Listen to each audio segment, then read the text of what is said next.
خذ بيدي قلت حيلتي أدركني يا رسول الله.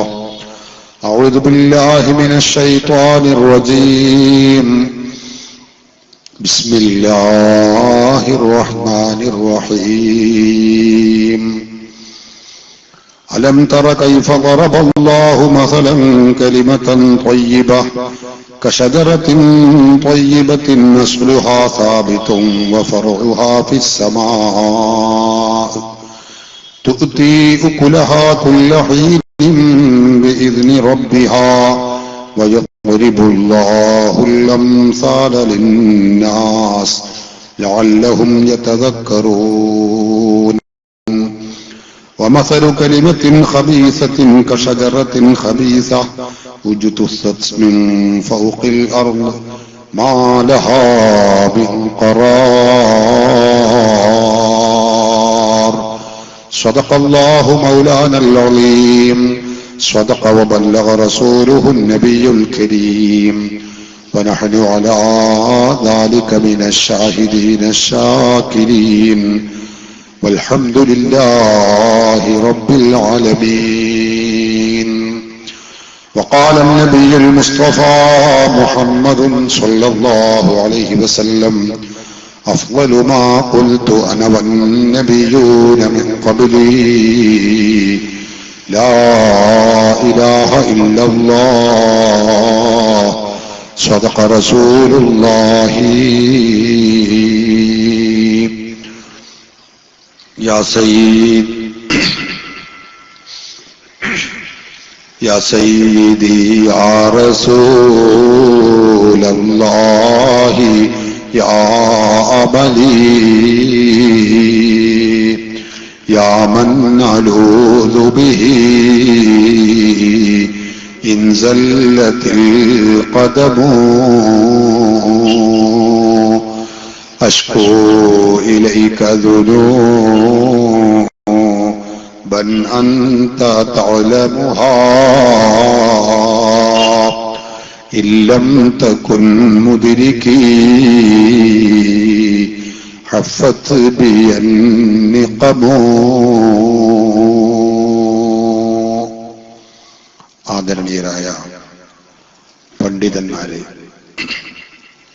ബഹുമാനമുള്ള കാരണവന്മാരെ, നല്ലവരായ നാട്ടുകാരെ, സത്യാന്വേഷികളായ ശ്രോതാക്കളെ, സഹോദരങ്ങളെ, അല്ലാഹുവിന്റെ അപാരമായ അനുഗ്രഹത്താൽ അവന്റെ ദീനിനെ കുറിച്ച് പറയാനും അത് പഠിക്കാനും വേണ്ടി നാം ഇവിടെ സംഗമിച്ചത് അല്ലാഹു നമ്മിൽ നിന്ന് ഖബൂൽ ചെയ്യട്ടെ. ആഖിറത്തിലേക്ക് ഉപകരിക്കുന്ന അമലായി അല്ലാഹു ഇതിനെയും സ്വീകരിക്കട്ടെ. നമ്മുടെയും നമ്മുടെ മാതാപിതാക്കൾ, ഉസ്താദുമാർ, ഭാര്യമാര്, സന്താനങ്ങൾ, കുടുംബങ്ങൾ, ബന്ധുമിത്രാദികൾ, നമ്മെ സ്നേഹിക്കുന്നവർ, സഹായിക്കുന്നവർ, വേണ്ടപ്പെട്ടവർ, കടപ്പാടുള്ളവർ, ദുആ ചെയ്യാൻ പറഞ്ഞവർ, പ്രത്യേകിച്ച് ഈ മഹത്തായ സംരംഭം ഇവിടെ സംഘടിപ്പിക്കുന്നതിന് വേണ്ടി കഠിനാധ്വാനം ചെയ്തവർ, ഓടി നടന്നവർ, എല്ലാവരുടെയും ദോഷങ്ങൾ അല്ലാഹു പുറത്തു തരട്ടെ. പ്രയാസങ്ങളെ ദൂരീകരിക്കട്ടെ. വിഷമങ്ങളെ അകറ്റി റാഹത്തും സന്തോഷവും ആഫിയത്തും അല്ലാഹു അവർക്കും നമുക്കും പ്രദാനം ചെയ്യട്ടെ. ദീനിന്റെ ഖിദ്മത്തിലായി തൗഫീഖോടെ ആഫിയത്തുള്ള ദീർഘായുസ് അല്ലാഹു നമുക്കും അവർക്കും പ്രദാനം ചെയ്യട്ടെ. ആമീൻ. സഹോദരങ്ങളെ, തൗഹീദ് അചഞ്ചലമാണ് എന്ന പ്രമേയത്തെ ആസ്പദമാക്കി കേരളക്കരയിൽ അഹ്ലുസുന്ന വൽ ജമാഅ ആശയ ആദർശ പ്രചാരണ ക്യാമ്പയിൻ നടത്തുകയാണ്. അതിന്റെ ഭാഗമായി കേരളത്തിലെ എല്ലാ പഞ്ചായത്തുകളിലും നടക്കുന്ന ആദർശ പ്രഭാഷണങ്ങൾ, വൈവിധ്യമാർന്ന മറ്റു പരിപാടികൾ, അതൊക്കെ നടന്നുകൊണ്ടിരിക്കുന്നു. അല്ലാഹു എല്ലാം ഖബൂൽ ചെയ്ത് ദീനിന് ഉപകാരമുള്ളതാക്കി തീർക്കട്ടെ. സഹോദരങ്ങളെ,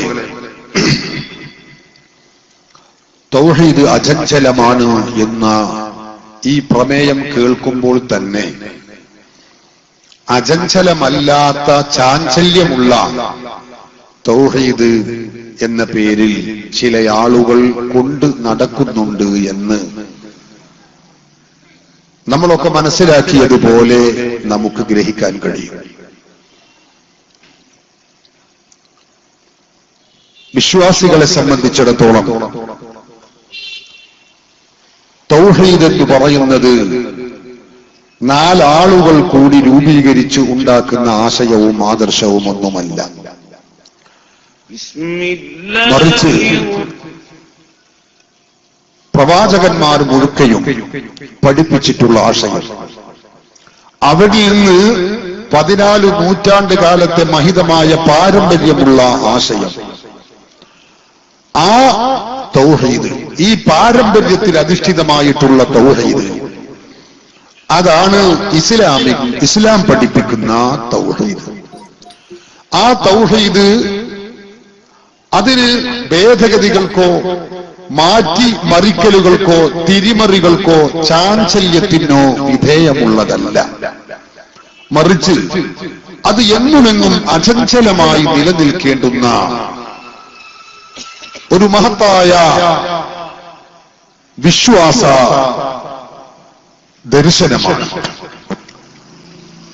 ഈ കാര്യമാണ് സമസ്ത കേരള സുന്നി യുവജന സംഘം SYS ആദർശ പ്രചാരണ ക്യാമ്പയിനിന്റെ ഭാഗമായി നടത്തുന്ന പരിപാടികളിൽ വിളിച്ചു പറഞ്ഞുകൊണ്ടിരിക്കുന്നത്. ഇസ്ലാമിലെ തൗഹീദ് എന്താണ്? ഞാനതിന്റെ വിശദാംശങ്ങളിലേക്ക് ഇറങ്ങുന്നില്ല. എന്റെ മാന്യ സുഹൃത്ത് സൈദുട്ടി മുസ്ലിയാർ അതിന്റെ കുറെ ഭാഗങ്ങൾ പറഞ്ഞു എന്ന് ഞാൻ മനസ്സിലാക്കുകയാണ്. ഇസ്ലാമിലെ തൗഹീദ് എന്ന് പറഞ്ഞാൽ നമ്മളൊക്കെ പഠിച്ചതുപോലെ മനസ്സിലാക്കിയതുപോലെ ഈ പ്രപഞ്ചത്തെ സൃഷ്ടിച്ചിട്ടുള്ള സ്രഷ്ടാവായ അല്ലാഹു,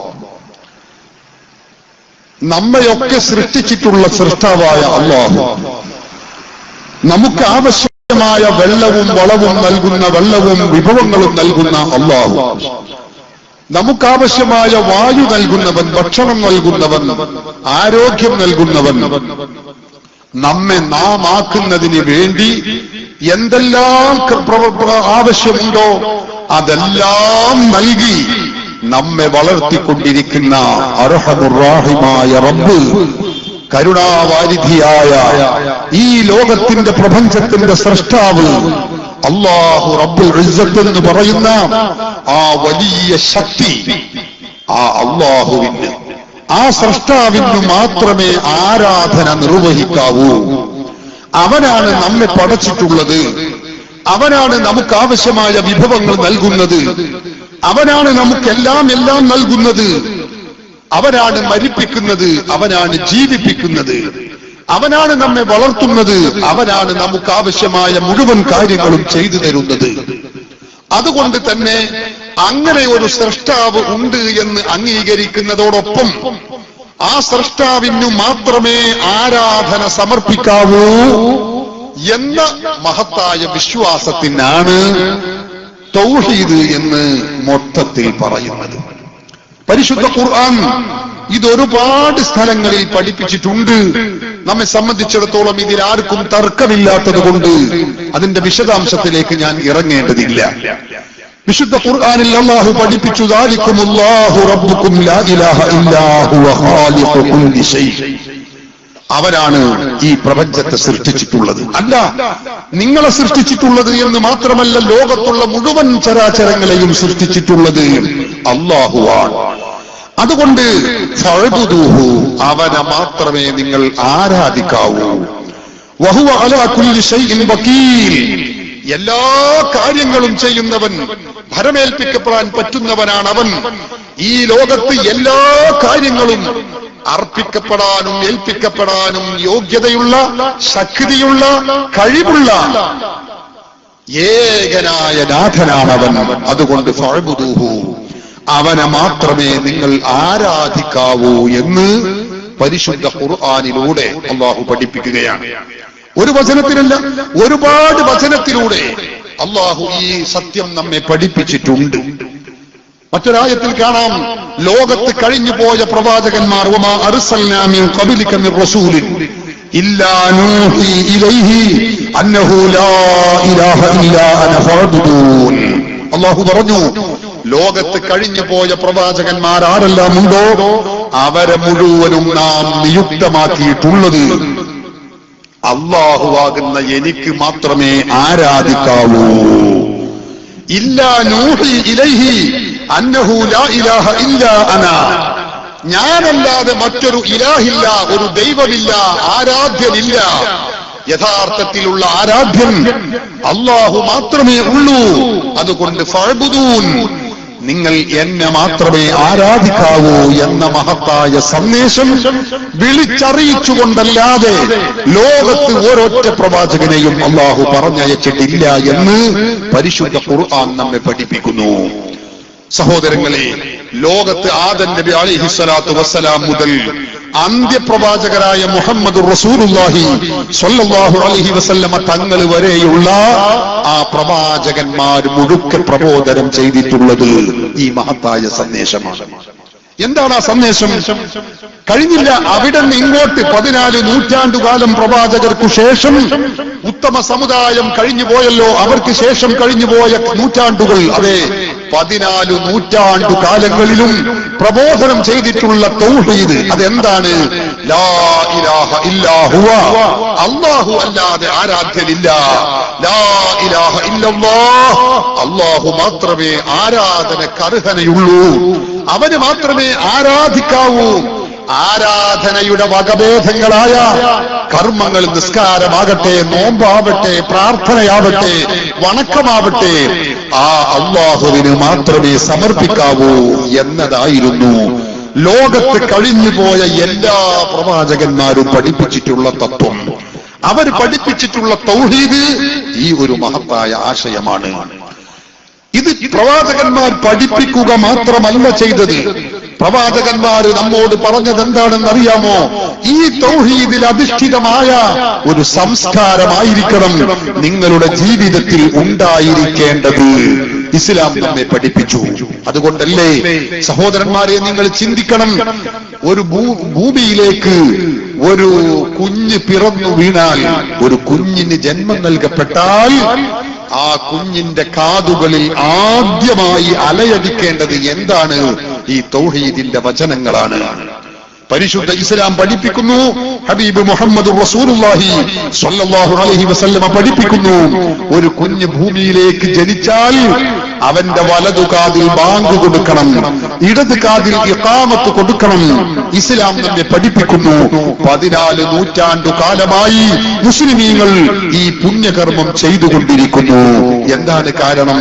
ഒരു കുഞ്ഞ് ഭൂമിയിലേക്ക് ജനിക്കുമ്പോ നവജാത ശിശുവിന്റെ കാതിൽ ആദ്യം കേൾക്കേണ്ടത് തൗഹീദിന്റെ മധുര മന്ത്രധ്വനിയായിരിക്കണം. ഇസ്ലാം പഠിപ്പിക്കുന്ന സിദ്ധാന്തമാണത്.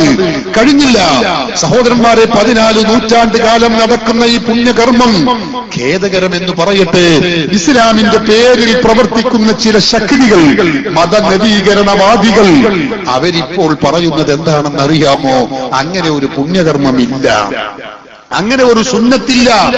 വലത് കാതിൽ ബാങ്കും ഇടത് കാതിൽ ഇഖാമത്തും കൊടുക്കൽ അനാചാരമാണ്, അത് നരകത്തിലേക്ക് പോകുന്ന പരിപാടിയാണ് എന്നിവരെ പഠിപ്പിക്കാൻ തുടങ്ങിയിട്ടുണ്ട് എന്നത് അത് ഈ സമുദായത്തിൽ ഇസ്ലാമിന്റെ പേരിൽ പ്രവർത്തിക്കുന്ന ചില ആളുകളാണ് എന്ന് പറയുമ്പോൾ നമുക്ക് സങ്കടം തോന്നുകയാണ്.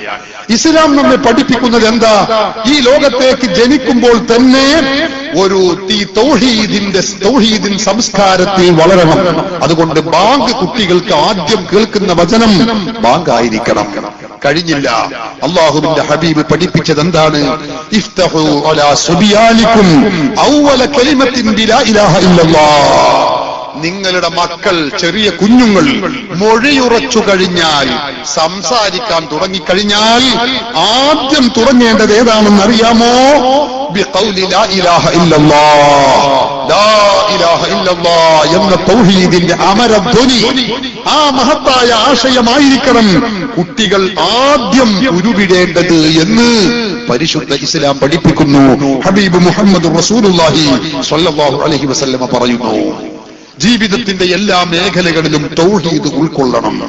എത്രത്തോളം അവിടുന്ന് പറഞ്ഞു, ഇദാ മറർതും ബിരിയാദിൽ ജന്നതി ഫർതഊ, സ്വർഗ പൂങ്കാവനത്തിന്റെ അരികിലൂടെ നിങ്ങൾ ഇങ്ങനെ നടക്കുകയാണെങ്കിൽ ഫർതഊ, നിങ്ങൾ ആ സ്വർഗ പൂങ്കാവനത്തിൽ അല്പസമയം അതിൽ കയറി നിങ്ങൾ വിശ്രമിക്കണം, സമയം ചെലവഴിക്കണം. സ്വഹാബത്ത് ചോദിച്ചു, വമാ റിയാദുൽ ജന്ന, ഏതാണ് നബിയെ ഈ സ്വർഗ പൂങ്കാവനം?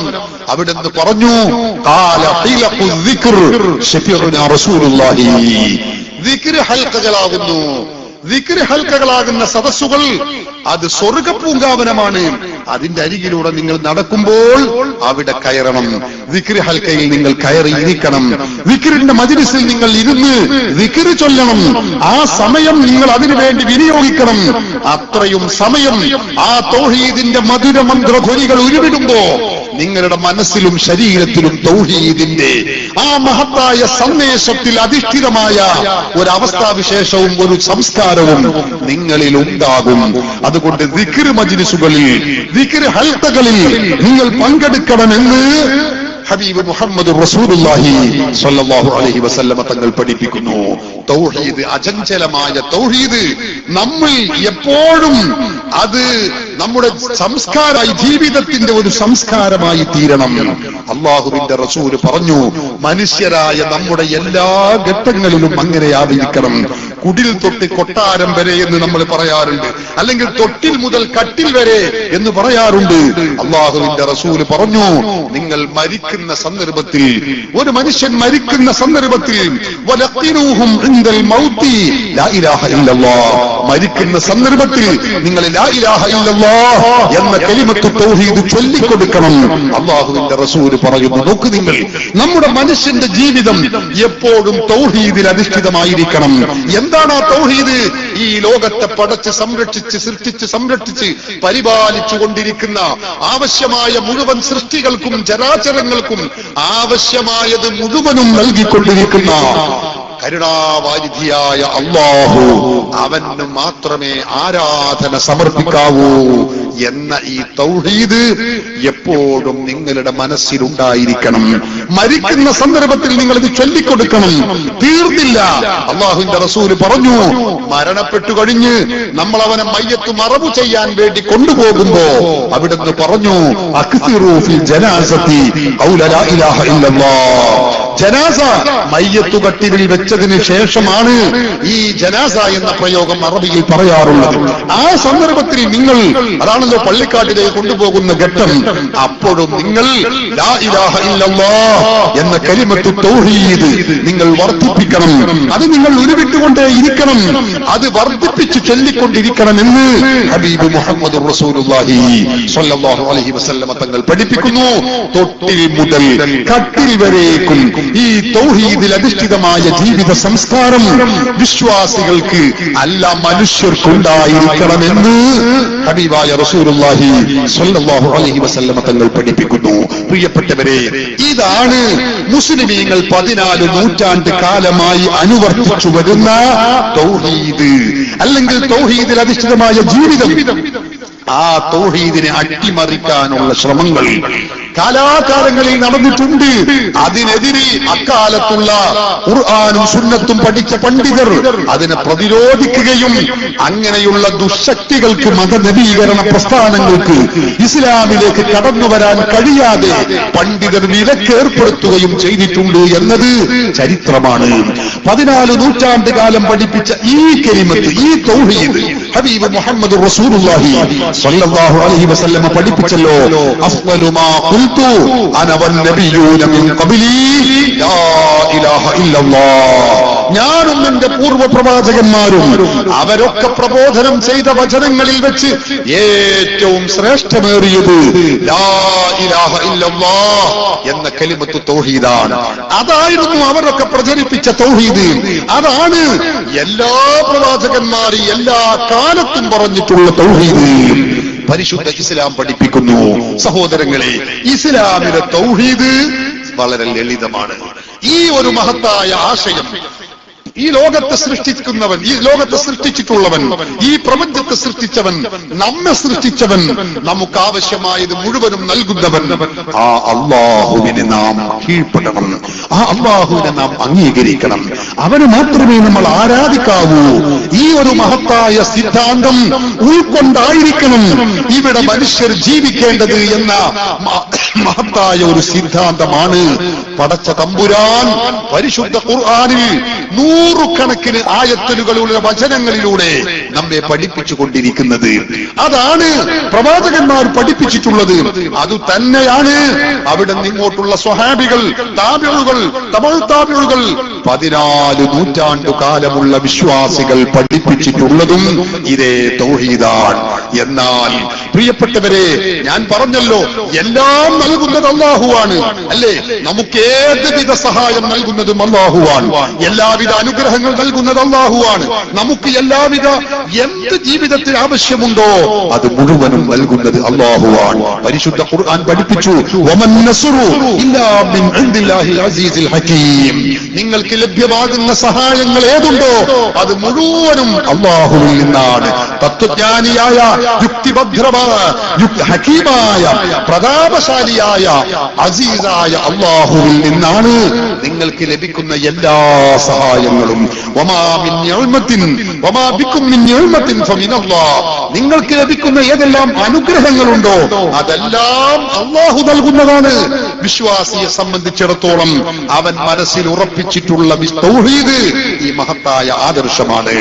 എല്ലാ അനുഗ്രഹവും എല്ലാ സഹായവും നൽകുന്നത് അല്ലാഹുവാണ് എന്ന വിശ്വാസം ഉറപ്പിച്ച് വിശ്വസിക്കുന്ന ആ വിശ്വാസം ഉറപ്പിച്ചിട്ടുള്ള വിശ്വാസികൾ, മുസ്ലിമീങ്ങൾ, പ്രവാചകന്മാർ, സ്വഹാബികൾ, താബിഉകൾ, അവരൊക്കെ തന്നെയും സഹോദരന്മാരെ ഈ വിശ്വാസം ഉൾക്കൊള്ളുന്നതോടൊപ്പം അവരാരും മനസ്സിലാക്കിയിട്ടില്ല നമുക്ക് എന്തെങ്കിലും ഒരു സഹായം ആവശ്യമായി വരുമ്പോ അള്ളാഹുവിന്റെ റസൂലിനോട് ചോദിക്കുന്നത് ഈ വിശ്വാസത്തിനെതിരാണെന്ന് അവരാരും ചിന്തിച്ചിട്ടില്ല, അവരാരും പറഞ്ഞിട്ടില്ല, അവരാരും പഠിപ്പിച്ചിട്ടില്ല. നോക്കൂ നിങ്ങൾ, സ്വഹാബികളിൽ നൂറുകണക്കിന് സംഭവങ്ങൾ നമുക്ക് കാണാൻ കഴിയും. അള്ളാഹുവിന്റെ റസൂലിന് സലമത്ത് ബിനുൽ അക്വഅ റളിയല്ലാഹു അൻഹു സ്വഹാബി പ്രമുഖനാണ്. അദ്ദേഹത്തിനതാ ഖൈബർ യുദ്ധത്തിൽ ഒരു വലിയ വെട്ടേൽക്കുന്നു. അതിശക്തമായ വെട്ടാണ് ശത്രുപക്ഷത്തിൽ നിന്ന് ഏറ്റിട്ടുള്ളത്.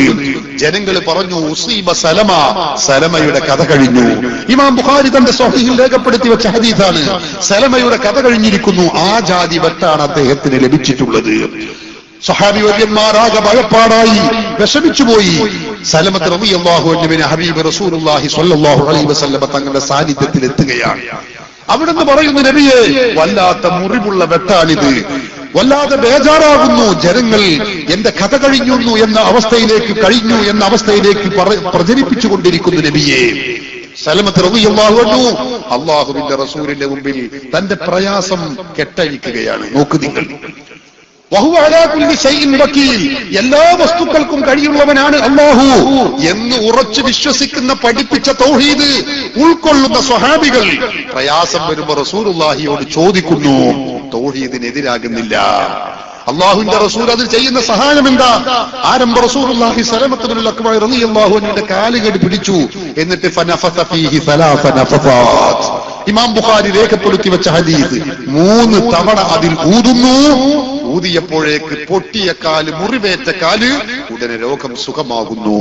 ഇമാം ബുഖാരി ഈ സംഭവം രേഖപ്പെടുത്തി വെക്കുന്നു. നോക്ക് നിങ്ങൾ, 100 അബൂ ഹുറൈറ റളിയല്ലാഹു അൻഹു സ്വഹാബികളിൽ വളരെ കൂടുതൽ ഹദീസുകൾ റിപ്പോർട്ട് ചെയ്ത മഹാനാണ്. ആ അബൂ ഹുറൈറ റളിയല്ലാഹു അൻഹു ഒരു സന്ദർഭത്തിൽ നബി സല്ലല്ലാഹു അലൈഹി വസല്ലം തങ്ങളോട് ചെന്ന് പറയുന്നു, നബിയെ, ഇമാം ബുഖാരി ഉദ്ധരിക്കുന്ന ഹദീസ്, ഇന്നി അസ്മഉ മിൻക കസീറൻ ഹദീസൻ കസീറൻ, ഞാൻ തങ്ങളിൽ നിന്ന് ഒട്ടേറെ കൂടുതൽ ഹദീസുകൾ ഞാൻ കേൾക്കുന്നു നബിയെ, പക്ഷേ അതൊക്കെ ഞാൻ മറന്നു പോവുകയാണ്. അതുകൊണ്ട് മറവി എനിക്ക് അനുഭവപ്പെടുന്നു നബിയെ, ഈ പ്രയാസം ഞാൻ അനുഭവിക്കുന്നു, എനിക്ക് പരിഹാരം വേണം. അബൂ ഹുറൈറ റളിയല്ലാഹു അൻഹു പരിഹാരത്തിന് ചോദിക്കുന്നത് ആരോടാ?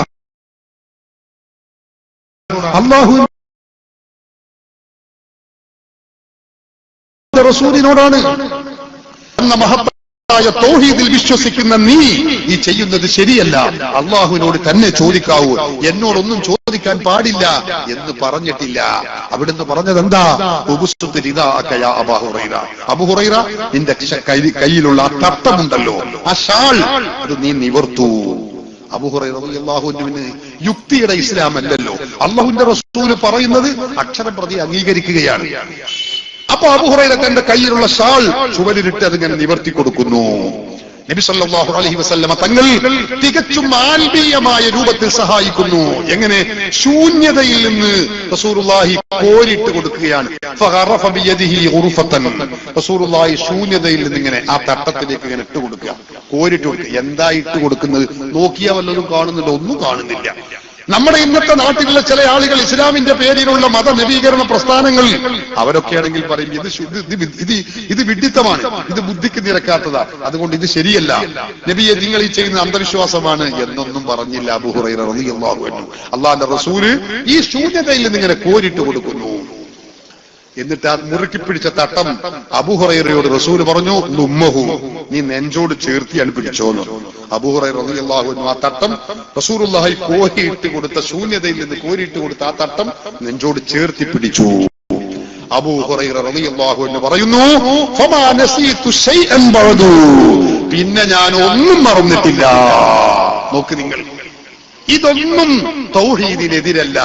വഹുവ അലാ കുല്ലി ശൈഇൻ വകീൽ, എല്ലാം കഴിയുന്നവനാണ് അല്ലാഹു. മാലക്കും മിനല്ലാഹി മിൻ വലിയ്യിൻ മാലക്കും മിൻ ദൂനില്ലാഹി മിൻ വലിയ്യിൻ വലാ നസീർ, അല്ലാഹു അല്ലാതെ നിങ്ങൾക്കൊരു സഹായില്ല, സംരക്ഷകനില്ല എന്ന് ഖുർആൻ പഠിപ്പിച്ചിട്ടുണ്ട്. അപ്പൊ അതുകൊണ്ട് പ്രവാചകരോട് ഈ ചോദിക്കുന്നത്, ഈ പ്രതിസന്ധി ഘട്ടത്തെ തരണം ചെയ്യാൻ വേണ്ടി പ്രവാചകരോട് ചോദിക്കുന്നത് ഖുർആൻ വിരുദ്ധമാണ് എന്ന് സഹാബത്ത് മനസ്സിലാക്കിയിട്ടില്ല, സഹാബത്ത് ചിന്തിച്ചിട്ടില്ല, നബി സല്ലല്ലാഹു അലൈഹി വസല്ലം പഠിപ്പിച്ചിട്ടില്ല. അല്ലാഹുവിന്റെ റസൂൽ അത് അംഗീകരിക്കുകയാണ് ചെയ്യുന്നത്. എന്താ കാരണം? ഈ സഹായം നൽകുന്നത് അല്ലാഹുവിന്റെ റസൂലാണെങ്കിൽ, അല്ലെങ്കിൽ രോഗം വരുമ്പോ ഡോക്ടറെ സമീപിക്കുന്നു, ഡോക്ടർ നമ്മൾ ചികിത്സിക്കുന്നു, അത് അല്ലാഹുവിനെ അംഗീകരിക്കുക എന്ന തൗഹീദിന് വിരുദ്ധമല്ല. എന്തേ കാര്യം?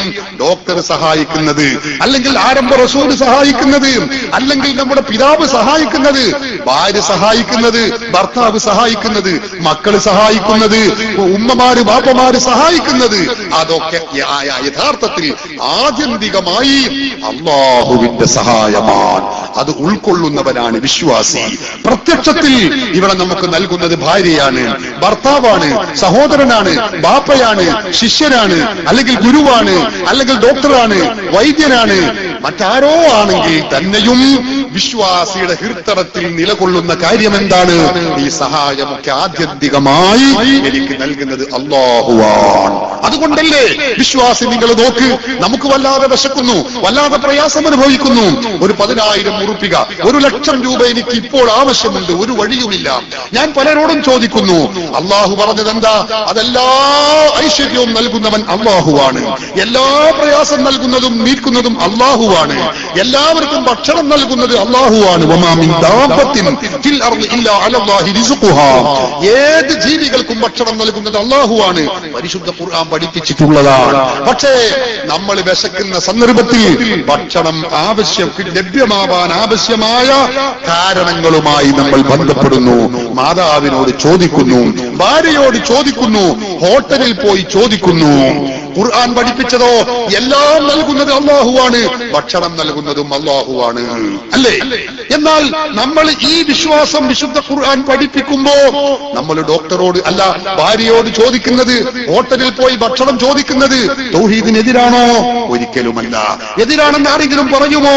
പറയുകയില്ല. എന്തേ കാര്യം? നമുക്കറിയാം അതൊക്കെ നൽകുന്നത്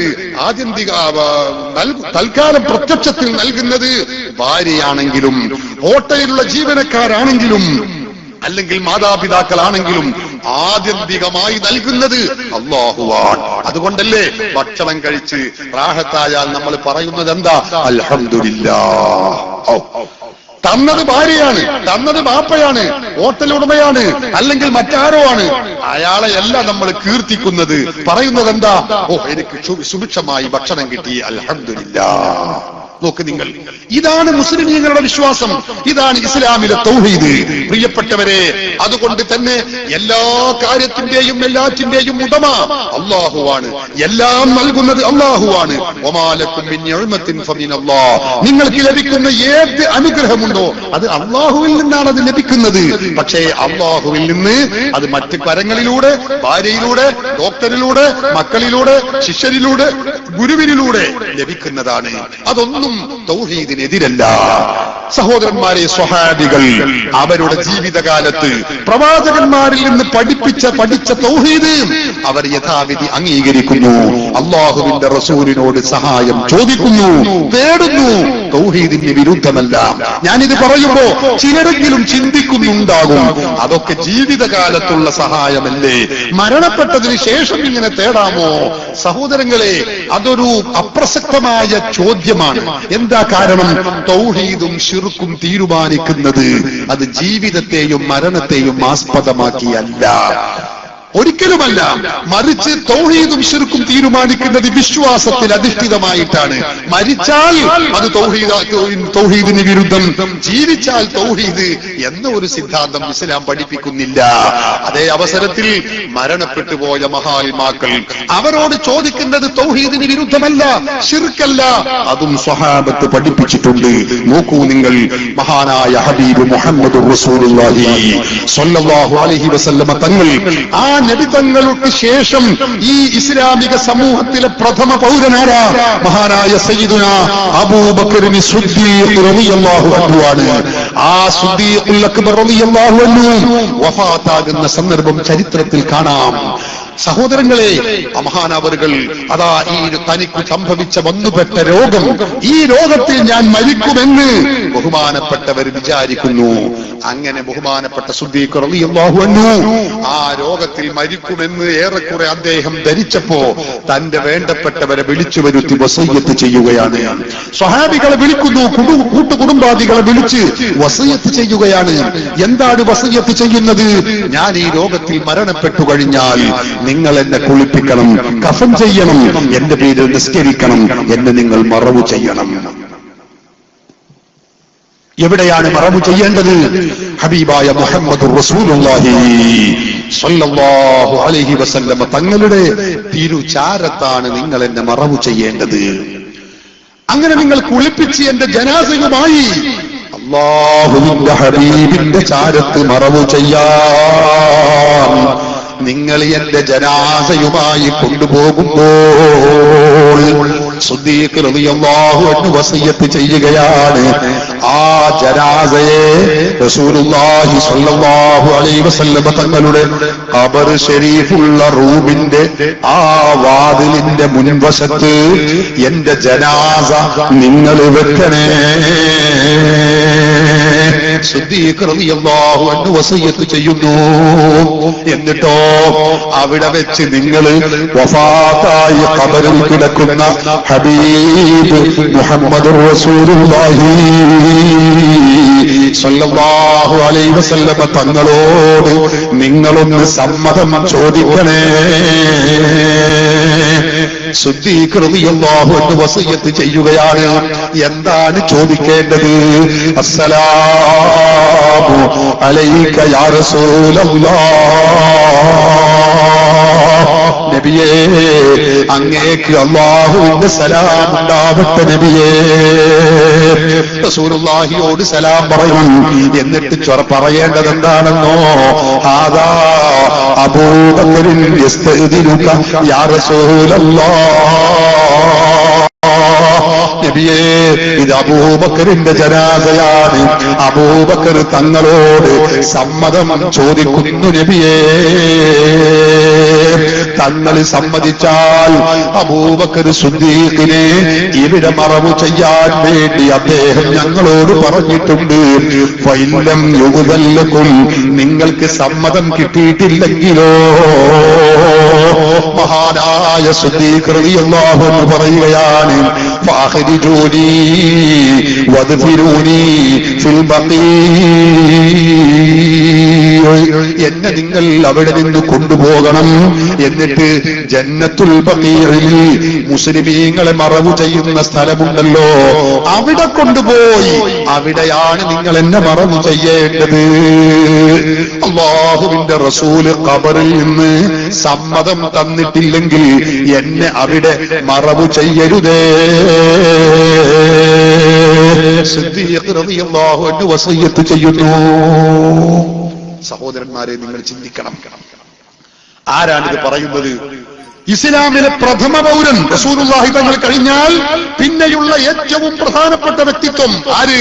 സിദ്ദീഖ് റളിയല്ലാഹു അൻഹു. എന്താ പറയുന്നത്? വഫാത്തായി ഖബറിൽ കിടക്കുന്ന നബി തങ്ങളോട് അവിടെ എന്നെ മറവു ചെയ്യാൻ വേണ്ടി നിങ്ങൾ സമ്മതം ചോദിക്കണം. പ്രിയപ്പെട്ട സഹോദരങ്ങളെ, ആ സ്വഹാബത്ത് പഠിപ്പിച്ച തൗഹീദാണിത്. സിദ്ദീഖ് റളിയല്ലാഹു അൻഹു പഠിപ്പിച്ച തൗഹീദാണിത്. എന്താണ് അവർ പറയുന്നത്?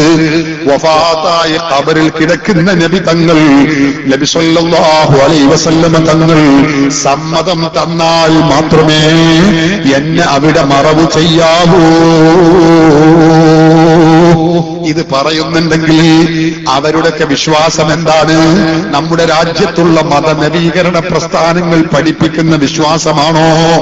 അതല്ല പാരമ്പര്യ മുസ്ലിമീങ്ങൾ, സുന്നികൾ അവർ പഠിപ്പിക്കുന്ന വിശ്വാസമാണോ? നിങ്ങൾ ചിന്തിക്കണം. നമ്മുടെ രാജ്യത്തെ വിതഴികൾ മുസ്ലിമീങ്ങളെ കാഫിറും മുശ്രിക്കുമാക്കാൻ വേണ്ടി ഓതുന്ന ആയത്തുകൾ, വഅന്നൽ മസാജിദ ലില്ലാഹി ഫലാ തദ്ഉ മഅല്ലാഹി അഹദാ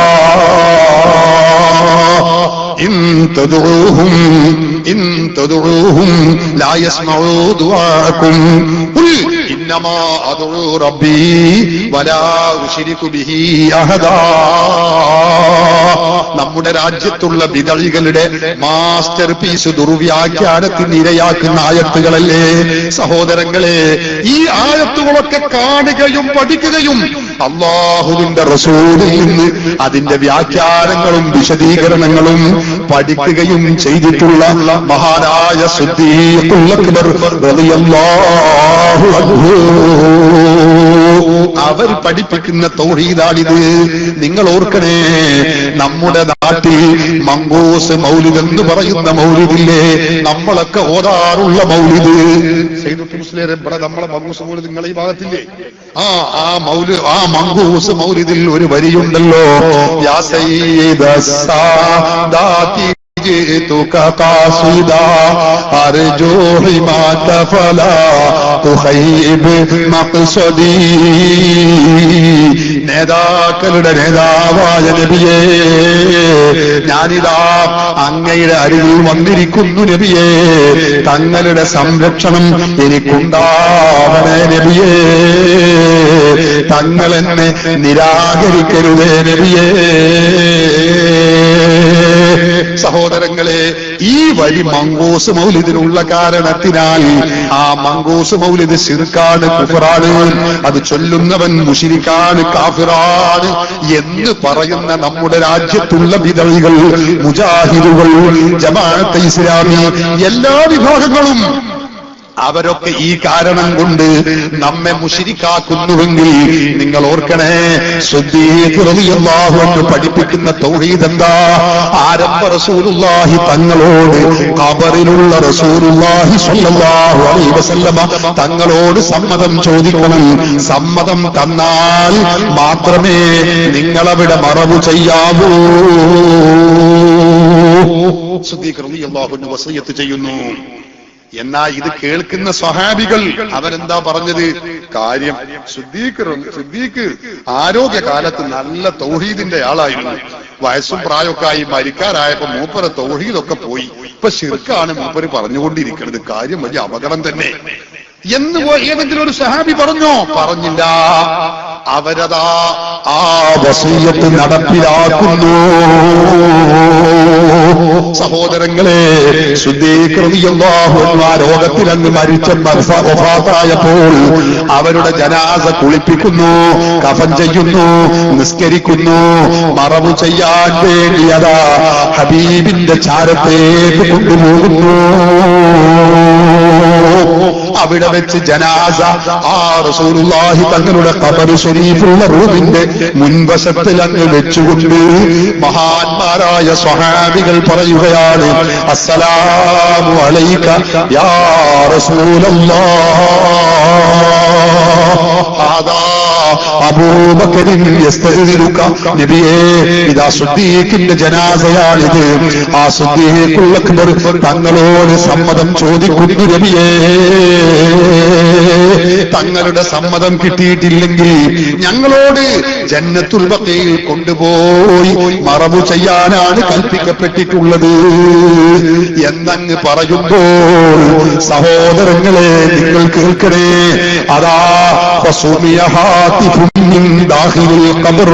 ആ ഖബറിന്റെ ഉൾഭാഗത്തിൽ നിന്ന്, ഖബറുള്ള ആ റൂമിന്റെ ഉൾഭാഗത്തിൽ നിന്ന് ഒരു ശബ്ദം ഇങ്ങനെ കേൾക്കുന്നു, അദ്ഖിലുൽ ഹബീബ ഇലൽ ഹബീബ്, എന്റെ ഹബീബായ സിദ്ദീഖിനെ അവരുടെ ഹബീബിന്റെ ചാരത്തേക്ക് നിങ്ങൾ പ്രവേശിപ്പിക്കണേ. ഫഇന്നൽ ഹബീബ ഇലൽ ഹബീബി മുസ്താഖ്, ഹബീബും തമ്മിൽ സംഗമിക്കാൻ, സമാഗമം നടത്താൻ കൊതിയാവുന്നു. അതുകൊണ്ട് എന്റെ ചാരത്തേക്ക് സിദ്ദീഖിന്റെ ജനാസ നിങ്ങളിങ്ങ് പ്രവേശിപ്പിക്കൂ. ആരംഭ റസൂലിന്റെ ഖബർ ശരീഫിന്റെ ഉൾഭാഗത്തിൽ നിന്ന് സമ്മതം കിട്ടുന്നു. വംഫതഹൽ ബാബ്, ആ വാതിലിതാ മലർക്ക് തുറക്കുന്നു. സ്വഹാബികൾ അവിടെ കൊണ്ടുപോയി മറവു ചെയ്യാൻ ആവശ്യമായ മുഴുവൻ കാര്യങ്ങളും ചെയ്യുന്നു. സ്വഹാബത്ത് പഠിപ്പിച്ച തൗഹീദാണിത്. സഹോദരങ്ങളെ, ഇതാരാണ് രേഖപ്പെടുത്തി വെച്ചത്? സമസ്ത കേരള ജംഇയ്യത്തുൽ ഉലമ ഇവിടെ രൂപീകരിച്ചതിന് ശേഷം എഴുതിയ ഗ്രന്ഥമല്ല, ഈ ഗ്രന്ഥത്തിലല്ല ഇത് പറയുന്നത്. അല്ലെങ്കിൽ മുജാഹിദ് പ്രസ്ഥാനം തൗഹീദിന്റെ പേരിൽ 8 ഗ്രൂപ്പായി 8 തൗഹീദ് പ്രചരിപ്പിക്കുന്ന ഈ സന്ദർഭത്തിൽ ആരെങ്കിലും എഴുതി വെച്ചതല്ല. പിന്നെയോ 1150 കൊല്ലം മുമ്പ് രചിക്കപ്പെട്ട ഗ്രന്ഥം അല്ലാമ ആജുരിയുടെ കിതാബു ശരീഅത്തിന്റെ 5-ാമത്തെ വാള്യം 171-ാമത്തെ പേജെടുത്ത് പരിശോധിച്ചോളൂ. ഈ സംഭവം നമുക്ക് കാണാൻ കഴിയുന്നു. ഇമാം ഫഖ്റുദ്ദീൻ റാസി ലോക പ്രശസ്ത ഖുർആൻ വ്യാഖ്യാതാവ് മഹാനവറുകൾ രേഖപ്പെടുത്തി വെക്കുന്നു. അല്ലാമ നൈസാബൂരി രേഖപ്പെടുത്തി വെക്കുന്നു. തഫ്സീർ സിറാജുൽ മുനീർ 100 കണക്കിന് ഗ്രന്ഥങ്ങളിൽ ഈ സംഭവം രേഖപ്പെടുത്തി വെക്കുന്നു. സ്വഹാബത്ത് പഠിപ്പിച്ച തൗഹീദ് അവരൊക്കെ രേഖപ്പെടുത്തി വെക്കുന്നു. ഒരൊറ്റ ഇമാമെങ്കിലും പറഞ്ഞു സംഗതി ഇങ്ങനെ ഒരു സംഭവമൊക്കെ ഉണ്ട്, പക്ഷെ ഇത് ശിർക്കാണ് പറഞ്ഞിട്ടില്ല. അവരോരും ഇത് പഠിപ്പിച്ചിട്ടില്ല. നോക്കണം നിങ്ങൾ, പ്രവാചകൻ പഠിപ്പിച്ച ഹബീബ് തിരുനബി സല്ലല്ലാഹു അലൈഹി വസല്ലമ തങ്ങൾ പഠിപ്പിച്ച ആ തൗഹീദ് റസൂലുള്ളാഹിയിൽ നിന്ന് ഉൾക്കൊണ്ട സ്വഹാബികൾ അവര് പഠിപ്പിച്ച തൗഹീദ് ഇതാണ്. റസൂലുള്ളാഹിയെ വിളിക്കുന്നതോ, റസൂലുള്ളാഹിയോട് സഹായം ചോദിക്കുന്നതോ, വഫാത്തായ നബി തങ്ങളെ വിളിച്ച് സങ്കടം പറയുന്നതോ ശിർക്കാണെന്നോ തൗഹീദിന് വിരുദ്ധമാണെന്നോ ഇല്ല. ഒരൊറ്റ സ്വഹാബിയും പഠിച്ചിട്ടില്ല, പഠിപ്പിച്ചിട്ടില്ല. അവർക്ക് അങ്ങനെ ഒരു തൗഹീദ് പരിചയമില്ല. നമ്മുടെ രാജ്യത്ത് തൗഹീദിന്റെ പേരെന്ന് പറഞ്ഞ് തൗഹീദ് എന്ന പേരിട്ട് ചില ദുർവ്യാഖ്യാന കസർത്തുകൾ നടത്തുന്ന ചില സാധു മനുഷ്യർ, ഞാൻ അവരെ കുറ്റപ്പെടുത്തുകയില്ല, അറിവില്ലായ്മ കൊണ്ടാണ്. 1150 കൊല്ലം മുമ്പ് എഴുതപ്പെട്ട ഗ്രന്ഥത്തിൽ സഹോദരന്മാരെ ഈ ചരിത്ര സത്യങ്ങൾ രേഖപ്പെടുത്തി വെക്കുന്നു.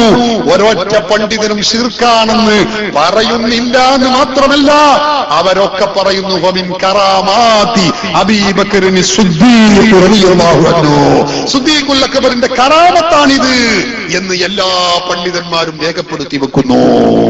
സഹോദരങ്ങളെ, ഞാൻ പറയുന്നത് ഫഅലം അന്നഹു ലാ ഇലാഹ ഇല്ലല്ലാഹ്, വിശ്വാസികളുടെ തൗഹീദ് ലാ ഇലാഹ ഇല്ലല്ലാഹ്, അല്ലാഹു മാത്രമേ ആരാധനക്ക് തരപ്പെട്ടവനുള്ളൂ, അവന് മാത്രമേ നമ്മുടെ പ്രാർത്ഥന സമർപ്പിക്കാവൂ, അവന് മാത്രമേ ആരാധന സമർപ്പിക്കാവൂ, അവനാണ് നൽകുന്നവൻ, അവനാണ് നമ്മെ പടച്ചവൻ, അവനാണ് നമ്മെ സഹായിക്കുന്നവൻ എന്ന വിശ്വാസം വെച്ചു പുലർത്തുന്നതോടൊപ്പം മഹാത്മാക്കളെ വിളിച്ചുകൊണ്ട്, മഹാത്മാക്കൾ അല്ലാഹുവിന്റെ ഇഷ്ടജനങ്ങളാണ്, ഇഷ്ടദാസന്മാരാണ്, അടിമകളാണ് എന്ന് വിശ്വസിച്ചുകൊണ്ട് അവരെ വിളിക്കുന്നത് ശിർക്കാണെന്നോ കുഫ്റാണെന്നോ തൗഹീദിന് വിരുദ്ധമാണെന്നോ ഇല്ല, ലോകത്താരും പഠിപ്പിച്ചിട്ടില്ല. ഇതാണ് നമ്മുടെ തൗഹീദ്. ആ തൗഹീദ് പ്രിയപ്പെട്ടവരെ 14 നൂറ്റാണ്ട് അല്ല, ആദം നബി അലൈഹി സ്വലാത്തു വസ്സലാം മുതലുള്ള ഈ തൗഹീദ് എന്നുമെന്നും അചഞ്ചലമാണ്, മാറ്റമില്ലാത്ത തൗഹീദാണ്. ഭേദഗതികൾക്ക് വിധേയമല്ല. യോഗം കൂടി, മീറ്റിംഗ് കൂടി തൗഹീദും ശിർക്കും തീരുമാനിക്കുന്ന പരിപാടിയല്ല. ഇൻഷാ അല്ലാഹ് അതൊക്കെ ഞാനിവിടെ കാണിക്കാൻ പോവുകയാണ്. ഞാനിനി എന്റെ പ്രസംഗം അവസാനിപ്പിക്കുന്നു. നമ്മുടെ തൗഹീദ് ഞാനൊരു ചെറിയ പത്തിൽ വിശദീകരിച്ചു എന്ന് മാത്രം. ഇനി ചാഞ്ചല്യമുള്ള ചില തൗഹീദുകളുണ്ട്, നമുക്കതിലേക്ക് കടന്നു വരാം. ഞാൻ പറയുന്നത് ഈ പൂർവീകർ പഠിപ്പിച്ച തൗഹീദ്, അതാണ് ഇസ്ലാമിക തൗഹീദ്. പ്രിയപ്പെട്ട സഹോദരന്മാരെ, ആ തൗഹീദിനെ എതിരിൽ വ്യതിയാന പ്രസ്ഥാനങ്ങൾ ലോകത്ത് എല്ലാ കാലത്തും വന്നിട്ടുണ്ടെന്ന് ചരിത്രം സാക്ഷ്യപ്പെടുത്തുന്നു. എല്ലാ കാലത്തും സ്വഹാബത്തിന്റെ കാലഘട്ടം മുതൽ ഇങ്ങോട്ട് ഓരോ പ്രസ്ഥാനങ്ങൾ ഉടലെടുത്തു. ഓരോ പ്രസ്ഥാനങ്ങൾ ഉടലെടുക്കുമ്പോഴും അവരൊക്കെ പറയുന്നത് എന്താ? തൗഹീദ് പറഞ്ഞുകൊണ്ടാണ് രംഗത്ത് വരുന്നത്. ഇസ്ലാമിക ചരിത്രത്തിൽ നിങ്ങൾക്കറിയില്ലേ, മുഅ്തസിലുകൾ എന്ന് പറയുന്ന ഒരു വിഭാഗം ആളുകൾ. ആ മുഅ്തസിലുകൾ എന്ന് പറയുന്ന വിഭാഗം ഇസ്ലാമിന്റെ ആദ്യകാലത്ത് രൂപപ്പെട്ട ഒരു വിഭാഗമാണ്. അവരെന്താ പറഞ്ഞത്? മഹാനായ 400 സ്വഹാബികളിൽ നിന്ന് മതം പഠിച്ച ബഹുമാനപ്പെട്ട ഹസനുൽ ബസ്രി റളിയല്ലാഹു അൻഹു മഹാനവറുകളുടെ തൗഹീദ് ശരിയല്ല എന്ന് പറഞ്ഞിട്ടാണ് വാസിൽ ഇബ്നു അത്താ എന്ന് പറയുന്ന ഒരു മനുഷ്യൻ നിങ്ങളുടെ തൗഹീദ് ശരിയല്ല എന്ന് പറഞ്ഞ് പുതിയൊരു തൗഹീദുമായി രംഗത്ത് വന്നു. അയാളുടെ പ്രസ്ഥാനത്തിന് തന്നെ പേരിട്ടത് എന്താണെന്നറിയോ? അസ്ഹാബുൽ അദ്ലി വത്തൗഹീദ് എന്ന, തൗഹീദിന്റെ ആളുകൾ എന്ന ഒരു പേരെന്നിട്ടത്. തൗഹീദിന്റെ ആളുകൾ ഇസ്ലാമിന്റെ പേരിൽ, തൗഹീദിന്റെ പേരിൽ രംഗത്ത് വന്ന കക്ഷികളാണവർ. ഞാനത് വിശദീകരിക്കുന്നില്ല. അവരൊക്കെ കൊട്ടും കൊരവയും എടുത്ത് രംഗത്ത് വന്ന് ഭരണ സ്വാധീനം ഉപയോഗിച്ച് ഒരു കാലത്ത് ഇസ്ലാമിന്റെ യഥാർത്ഥ പാരമ്പര്യ ഇസ്ലാമിനെ, അഹ്ലുസുന്ന വൽ ജമാഅത്തിന്റെ പ്രസ്ഥാനത്തെ വിഴുങ്ങുമെന്ന അവസ്ഥയിലെത്തിയിരുന്നു. പക്ഷേ ഇന്നിപ്പോൾ ആ പ്രസ്ഥാനം ചരിത്രത്തിന്റെ വരികൾക്കിടയിൽ, ചരിത്ര ഗ്രന്ഥങ്ങൾക്ക് ഇടയിൽ, വരികൾക്കിടയിലൂടെ വായിക്കാനല്ലാതെ നമുക്ക് കണ്ടെത്താൻ കഴിയുന്നില്ല.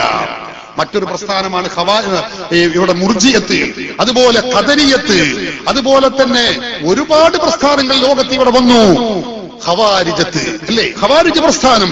എന്താ അവര് പറഞ്ഞത്? അവര് പറഞ്ഞത് സ്വഹാബികളെയാണ് അവർ പിടികൂടിയത്. സ്വഹാബികൾ പഠിപ്പിച്ച തൗഹീദ് ശരിയല്ല. അലി റളിയല്ലാഹു അൻഹു, മുആവിയ റളിയല്ലാഹു അൻഹു, അവരുൾപ്പെടെയുള്ള സ്വഹാബികൾ, അവരെ അംഗീകരിക്കുന്ന സ്വഹാബികൾ, നിങ്ങളുടെ തൗഹീദ് ശരിയല്ല. എന്താ കാരണം? സ്വഹാബികൾക്കിടയിൽ ചെറിയ ഇജ്തിഹാദീപരമായ അഭിപ്രായ വ്യത്യാസങ്ങൾ ഉണ്ടായി. ചരിത്രം എല്ലാവർക്കും അറിയാം, ഞാൻ അതിലേക്ക് പ്രവേശിക്കുന്നില്ല. അഭിപ്രായാന്തരം ഉണ്ടായപ്പോ അത് പരിഹരിക്കുന്നതിനായി അബൂ മൂസ അശ്അരി റളിയല്ലാഹു അൻഹു എന്ന സ്വഹാബിയെ മധ്യസ്ഥനാക്കി നിശ്ചയിച്ചു. രണ്ടു വിഭാഗത്തുമുള്ള സ്വഹാബികൾ എല്ലാവരും അംഗീകരിച്ചു. എല്ലാവരും പറഞ്ഞു ശരി, അബൂ മൂസ അശ്അരി, നിങ്ങൾ പറയുന്നത് പോലെ ഞങ്ങൾ രണ്ട് വിഭാഗവും സ്വീകരിക്കാം, അതുകൊണ്ട് നിങ്ങൾ ഇതിൽ വേണ്ട തീരുമാനമെടുക്കണം എന്ന് പറഞ്ഞ് മധ്യസ്ഥനാക്കി നിശ്ചയിച്ചു. അപ്പോഴതാ ഒരു വിഭാഗം ആളുകൾ രംഗത്ത് വന്നു. അവരാണ് ഖവാരിജുകൾ. അവർ പറഞ്ഞതെന്താ? നിങ്ങളുടെ തൗഹീദ് ശരിയല്ല. അവർ ഓതിയത് ആയത്തോതിക്കൊണ്ട് പറഞ്ഞു ഇനിൽ ഹുക്മു ഇല്ലാ ലില്ലാഹ്. ഇങ്ങനെ ഇത് നിർണയിക്കാനും തീരുമാനിക്കാനുമുള്ള അവകാശം അല്ലാഹുവിന് മാത്രമേ ഉള്ളൂ. അതുകൊണ്ട് തന്നെ ഇവിടെ അബൂ മൂസ അശ്അരിയെ വിധികർത്താവായി നിങ്ങൾ തീരുമാനിച്ചത് കൊണ്ട് ഖുർആനിനെതിരാണ് നിങ്ങളുടെ തീരുമാനം. അല്ലാഹുവിനുള്ള അധികാരങ്ങൾ നിങ്ങൾ അബൂ മൂസ അശ്അരിക്ക് വകവെച്ചു കൊടുത്തു റളിയല്ലാഹു അൻഹു. അവർക്ക് വകവെച്ചു കൊടുത്തു. അതുകൊണ്ട് നിങ്ങൾ തൗഹീദിൽ നിന്ന് പുറത്തു പോയിരിക്കുന്നു, ശിർക്കിലെത്തിയിരിക്കുന്നു, കുഫറിലെത്തിയിരിക്കുന്നു എന്ന് പറഞ്ഞ് അലി റളിയല്ലാഹു അൻഹുവിനെയും മുആവിയ റളിയല്ലാഹു അൻഹു അവർ അംഗീകരിക്കുന്ന 10,000 സ്വഹാബികൾ, താബിഉകൾ, അവരെ മുഴുവനും കാഫിറാക്കി മുദ്രകുത്തി. സഹോദരങ്ങളെ, ഖവാരിജ് പ്രസ്ഥാനം, ആ ഖവാരിജ് പ്രസ്ഥാനത്തിന്റെ ഒരു പിൻഗാമിയെ പോലെയാണ് നമ്മുടെ രാജ്യത്ത്, കേരളത്തിൽ ജമാഅത്തെ ഇസ്ലാമി കടന്നു വന്നത്. എന്തായിരുന്നു അവർ പറഞ്ഞിരുന്നത്? ജമാഅത്തെ ഇസ്ലാമി പറഞ്ഞത് നിങ്ങൾ ഇവിടെ കോടതിയെ മതേതര ഗവൺമെന്റാണ് നമ്മുടെ ഇന്ത്യ രാജ്യം. മതേതര സർക്കാരുകൾ അംഗീകരിക്കുന്നു, അവർക്ക് വോട്ട് ചെയ്യുന്നു. മതേതര സർക്കാരുകൾ നിശ്ചയിച്ച കോടതികളെ നിങ്ങൾ അംഗീകരിക്കുന്നു. കോടതിയുടെ തീരുമാനങ്ങളെ, വിധിയെ നിങ്ങൾ അംഗീകരിക്കുന്നു, അതനുസരിച്ച് പ്രവർത്തിക്കുന്നു. അതുകൊണ്ട് പരിശുദ്ധ ഖുർആനിനെതിരാണിത്, തൗഹീദിനെതിരാണ്. ഇനിൽ ഹുക്മു ഇല്ലാ ലില്ലാഹ്. അള്ളാഹുവിന് മാത്രമേ വിധിക്കാൻ അധികാരമുള്ളൂ, കോടതിക്കോ മതേതര സർക്കാരുകൾക്കോ അധികാരമില്ല എന്ന് പറഞ്ഞ് ജമാഅത്തെ ഇസ്ലാമി ഒരു പുതിയ തൗഹീദുമായി രംഗത്തെത്തി. സത്യത്തിൽ സ്വഹാബികളെ കാഫിറാക്കിയ ഖവാരിജത്തിന്റെ പകർപ്പായിരുന്നു ജമാഅത്തെ ഇസ്ലാമി എന്ന് നിങ്ങൾ മനസ്സിലാക്കണം. ലോകത്ത് ഒരുപാട് കക്ഷികൾ വന്നു, മുശബ്ബിഹ പ്രസ്ഥാനം. അവരെന്തായിരുന്നു? അള്ളാഹുവിനെ സൃഷ്ടി സമാനമാക്കി. നമുക്കെല്ലാവർക്കും അറിയാം, അള്ളാഹുവെ സംബന്ധിച്ചിടത്തോളം അള്ളാഹുവിന് ഖുൽ ഹുവല്ലാഹു അഹദ്, സൂറത്തു തൗഹീദ് എന്ന സൂറത്തിൽ അള്ളാഹു പഠിപ്പിച്ചതെന്താ? ഖുൽ ഹുവല്ലാഹു അഹദ്, അല്ലാഹു സ്വമദ്, ലം യലിദ് വലം യൂലദ് വലം യകുൽ ലഹു കുഫുവൻ അഹദ്. അള്ളാഹു ഏകനാകുന്നു, അവൻ നിരാശ്രയനാണ്, അവൻ മറ്റൊരാളെ ജനിപ്പിച്ചിട്ടില്ല, മറ്റൊരാൾക്ക് ജന്മം കൊണ്ടവനുമല്ല അവൻ. മാത്രമല്ല വലം യകുൽ ലഹു കുഫുവൻ അഹദ്, അവന് സമാനമായി ആരുമില്ല. മറ്റൊരായത്തിൽ ലൈസ കമിസ്ലിഹി ശൈഉൻ വഹുവ സമീഉൽ ബസീർ, അല്ലാഹുവിനെ പോലെ ഒരു ശക്തിയുമില്ല, ഒരു വസ്തുവില്ല എന്ന് പറഞ്ഞ് പരിശുദ്ധ ഖുർആൻ അല്ലാഹുവിനെ നമുക്ക് പഠിപ്പിച്ചു തരികയാണ്. പ്രിയപ്പെട്ടവരെ, ഇതിന് വിഘാതമായി മുശബ്ബിഹ പ്രസ്ഥാനം അല്ലാഹുവിനെ സൃഷ്ടി സമാനമാക്കി. എന്നിട്ട് അവർ പറഞ്ഞതെന്താ? അല്ലാഹുവിന് സൃഷ്ടികളെ പോലെ, സൃഷ്ടികൾക്ക് അവയവമുണ്ട്, കൈകളുണ്ട്, കാലുകളുണ്ട്, കണ്ണുകളുണ്ട്, മൂക്കുണ്ട്, എല്ലാമുണ്ട്. നമ്മൾ അല്ലാഹുവിനെ കുറിച്ച് വിശ്വസിക്കുന്നത് എന്താ? പഴയ കാലത്ത് നമ്മളൊക്കെ മദ്രസയിൽ വെച്ച് തന്നെ പഠിച്ചത് നമുക്കറിയാം. ഫല്ലാഹു മൗജൂദുൻ ഖദീമുൻ ബാഖി മുഖാലിഫുൽ ഖൽഖി ബിൽ ഇത്ലാഖി. എല്ലാ അർത്ഥത്തിലും സൃഷ്ടികളോട് എതിരായവനാണ് അല്ലാഹു. കണ്ണില്ലാതെ കാണുന്നവനാണ്, അല്ലേ? കാതില്ലാതെ കേൾക്കുന്നവനാണ്, കൈയില്ലാതെ കൈകാര്യം ചെയ്യുന്നവനാണ്, ഹൃദയത്തിന്റെ ആവശ്യമില്ലാതെ ചിന്തിക്കുന്നവനാണ്. നമ്മൾ പഴയ കാലം മുതലേ അള്ളാഹുവിനെ കുറിച്ച് പഠിപ്പിച്ചിട്ടുള്ള വിശ്വാസം, പഠിച്ചിട്ടുള്ള വിശ്വാസം ഇതാണ്. പക്ഷേ ഒരു വിഭാഗം ആളുകൾ ഇവിടെ വന്നിട്ട് അവർ പറഞ്ഞു അള്ളാഹുവിന് കൈയുണ്ട്, അള്ളാഹുവിന് കാലുണ്ട്, അള്ളാഹുവിന് ചന്തിയുണ്ട്, അള്ളാഹുവിന് ഊരയുണ്ട്. എന്റെ കയ്യിൽ അതിന്റെ രേഖകളെല്ലാം ഉണ്ട്. അതിലേക്ക് കടക്കുമ്പോഴേക്ക് സമയം, ചർച്ച മറ്റൊരു വഴിക്ക് പോകുമോ എന്നതുകൊണ്ട് ഞാൻ അതിലേക്ക് ഇപ്പോൾ പ്രവേശിക്കുന്നില്ല. സഹോദരങ്ങളെ, അങ്ങനെ അള്ളാഹുവിനെ സൃഷ്ടി സമാനരാക്കി. അത് ലോകത്ത് കുറെ നൂറ്റാണ്ട് മുമ്പ് കഴിഞ്ഞുപോയ വിഭാഗമാണ്. അവരുടെ തനി പകർപ്പായി അള്ളാഹുവിനെ സൃഷ്ടികളോട് സാദൃശ്യപ്പെടുത്തി. അള്ളാഹുവിന് കൈയുണ്ട്, അള്ളാഹുവിന് വിരലുകളുണ്ട്, അള്ളാഹുവിന് മൂക്കുണ്ട്, അല്ലെങ്കിൽ കണ്ണുകളുണ്ട്, മുഖമുണ്ട് എന്നൊക്കെ പറഞ്ഞ് അള്ളാഹുവിനെ വികലപ്പെടുത്തിക്കൊണ്ടിരിക്കുന്ന കുറെ ആളുകൾ. നിങ്ങൾ ഓർക്കണം, തൗഹീദിന്റെ പേരിൽ രംഗത്ത് വന്നിട്ടുള്ള ആളുകൾ, മതനവീകരണ പ്രസ്ഥാനങ്ങൾ നമ്മുടെയൊക്കെ രാജ്യത്ത് പ്രവർത്തിക്കുന്നു. ഇത് തൗഹീദല്ല, ഇത് ഇസ്ലാം പഠിപ്പിച്ച തൗഹീദല്ല, ഇത് മതനവീകരണവാദികളുടെ തൗഹീദാണ്. പരിശുദ്ധ ഖുർആൻ പഠിപ്പിച്ചതോ 14 നൂറ്റാണ്ട് കാലം മുസ്ലിമീങ്ങൾ അനുവർത്തിച്ചു വന്നിട്ടുള്ളതോ ആയ തൗഹീദ് അല്ലേ? അല്ല. പ്രിയപ്പെട്ടവരെ, അങ്ങനെ ലോകത്ത് ഓരോ പ്രസ്ഥാനങ്ങൾ ഞാൻ വിശദീകരിക്കുന്നില്ല. ഇസ്ലാമിന്റെ പേരിൽ എല്ലാവരും ഇവിടെ വന്നത് തൗഹീദുമായി ബന്ധപ്പെട്ടുകൊണ്ടാണ്. ഖദരിയത്ത് വന്നു, ജബരിയത്ത് വന്നു, അതുപോലെ തന്നെ തൈമിയ്യ വന്നു. അല്ലാഹുവിന്റെ റസൂലിനെ വിളിച്ച് സഹായം ചോദിക്കാൻ പാടില്ല, അങ്ങനെ സഹായം ചോദിച്ചാൽ തൗഹീദിൽ നിന്ന് പുറത്തു പോകും എന്ന വാദമായി ഹിജ്റ 728 അന്തരിച്ച ഇബ്നു തൈമിയ്യയുടെ ഒരു പ്രസ്ഥാനം, തൈമിയ്യ പ്രസ്ഥാനം, അവരിവിടെ രംഗത്ത് വന്നു. സഹോദരന്മാരെ, കുറെ കൂടി കഴിഞ്ഞു. അബ്ദവിയ്യ പ്രസ്ഥാനം വന്നു, റഗ്മിയ്യ പ്രസ്ഥാനം വന്നു. അതായത് മുഹമ്മദ് അബ്ദു റഷീദ് റിള എന്ന് പറയുന്നവർ, അവർ പഠിപ്പിച്ച തൗഹീദ് എന്തായിരുന്നു എന്ന് നിങ്ങൾക്കറിയുമോ? അവർ പറഞ്ഞു, അദൃശ്യ മാർഗത്തിലൂടെ, മറഞ്ഞ വഴിയിലൂടെ, മനുഷ്യ കഴിവിന് അതീതമായ രൂപത്തിൽ ഉപകാരോപദ്രവങ്ങൾ ചെയ്യാൻ അള്ളാഹുവിന് മാത്രമേ കഴിയുകയുള്ളൂ. അള്ളാഹു അല്ലാത്ത ഒരു ശക്തിക്കത് കഴിയുമെന്ന് വിശ്വസിച്ചാൽ അത് തൗഹീദിൽ നിന്ന് പുറത്തു പോകുന്നതാണ്, അത് ശിർക്കാകുന്നു. ഈ സഹോദരൻ, ഈ ലോകത്ത് ഈജിപ്തിൽ വന്ന ഒരു പുതിയ തൗഹീദായിരുന്നു ഇത്. മുഹമ്മദ് അബ്ദുവും റഷീദ് റിള, ശിഷ്യൻ റഷീദ് റിള അത് വികസിപ്പിച്ചെടുത്തു. അയാൾ ഈ കാര്യങ്ങൾ ഉറക്കെ വിളിച്ചു പറയാൻ തുടങ്ങി. അയാൾ അൽമനാർ എന്ന് പറയുന്ന ഒരു അറബിയിലുള്ള മാസിക, ഒരു പത്രം പ്രസിദ്ധീകരിച്ചിരുന്നു. കൊടുങ്ങല്ലൂരിലേക്ക് വക്കം മൗലവി എങ്ങനെയൊക്കെയോ അത് സമാഹരിച്ച് സഹോദരന്മാരെ അത് വായിച്ചു. അദ്ദേഹം അതിൽ ആകൃഷ്ടനായി. അങ്ങനെ കേരളക്കരയിൽ ഈ തൗഹീദിന്റെ പേരിൽ ഒരു പുതിയ പ്രസ്ഥാനം രൂപപ്പെടുകയാണ്. 1922 നമുക്കെല്ലാവർക്കും അറിയാം, നിഷ്പക്ഷ സംഘം എന്ന പേരിൽ ഒരു പുതിയ തൗഹീദുമായി രംഗത്ത് വരികയാണ്. നിഷ്പക്ഷ സംഘം. പിന്നീട് 1923 അത് ഐക്യസംഘം എന്ന പേരിട്ട് ഓമന പേരിട്ട് രംഗത്ത് വന്നു. 1924 ജംഇയ്യത്തുൽ ഉലമ, കേരള ജംഇയ്യത്തുൽ ഉലമ എന്ന പേരിൽ ഈ പ്രസ്ഥാനം രൂപപ്പെട്ടു വന്നു. ആ പ്രസ്ഥാനമാണ് മുജാഹിദ് പ്രസ്ഥാനം. ഇസ്ലാഹി പ്രസ്ഥാനമെന്നും സലഫി പ്രസ്ഥാനമെന്നും മുജാഹിദ് പ്രസ്ഥാനമെന്നും പേരിലൊക്കെ അറിയപ്പെടുന്ന വഹാബി പ്രസ്ഥാനം അത് ഇതായിരുന്നു. അവർ പഠിപ്പിച്ചത് എന്താണ്? ഇതുവരെയുള്ള 14 നൂറ്റാണ്ട് 13.5 നൂറ്റാണ്ട് പിന്നിട്ട മുസ്ലിമീങ്ങളുടെ തൗഹീദ് ശരിയല്ല. അവർ വിശ്വസിച്ചു വന്നിട്ടുള്ള ഈ തൗഹീദൊന്നും ശരിയല്ല. അതൊക്കെ അതൊക്കെ ഖുർആനിന് വിരുദ്ധമാണ്. അത് അംഗീകരിക്കാൻ പറ്റില്ല. എന്തേ കാര്യം? അവർ പറഞ്ഞു, മനുഷ്യരുടെ കഴിവിൽ നിന്ന്, മനുഷ്യരുടെ കഴിവിൽ പെടാത്തത്, അത് മനുഷ്യരുടെ കഴിവിൽ പെടാത്ത രൂപത്തിൽ സഹായിക്കാൻ, അത് ഉപകാരം ചെയ്യാൻ, ഉപദ്രവം ചെയ്യാൻ അള്ളാഹുവിന് മാത്രമേ കഴിയുകയുള്ളൂ. അള്ളാഹു അല്ലാത്ത ഒരു സൃഷ്ടിക്ക്, ഒരു ശക്തിക്ക് കഴിയുമെന്ന് വിശ്വസിച്ചാൽ അത് തൗഹീദിൽ നിന്ന് പുറത്തു പോകുന്നതാണ്, അത് ശിർക്കായി പോകുന്നതാണ് എന്ന് പറഞ്ഞ് കേരളത്തിൽ ഈ പ്രസ്ഥാനം പ്രവർത്തനം ആരംഭിച്ചു. നിങ്ങൾ ഓർക്കണം, ഈ ആശയം അവർക്ക് കിട്ടിയത് എവിടെ നിന്നാണെന്ന് അറിയോ?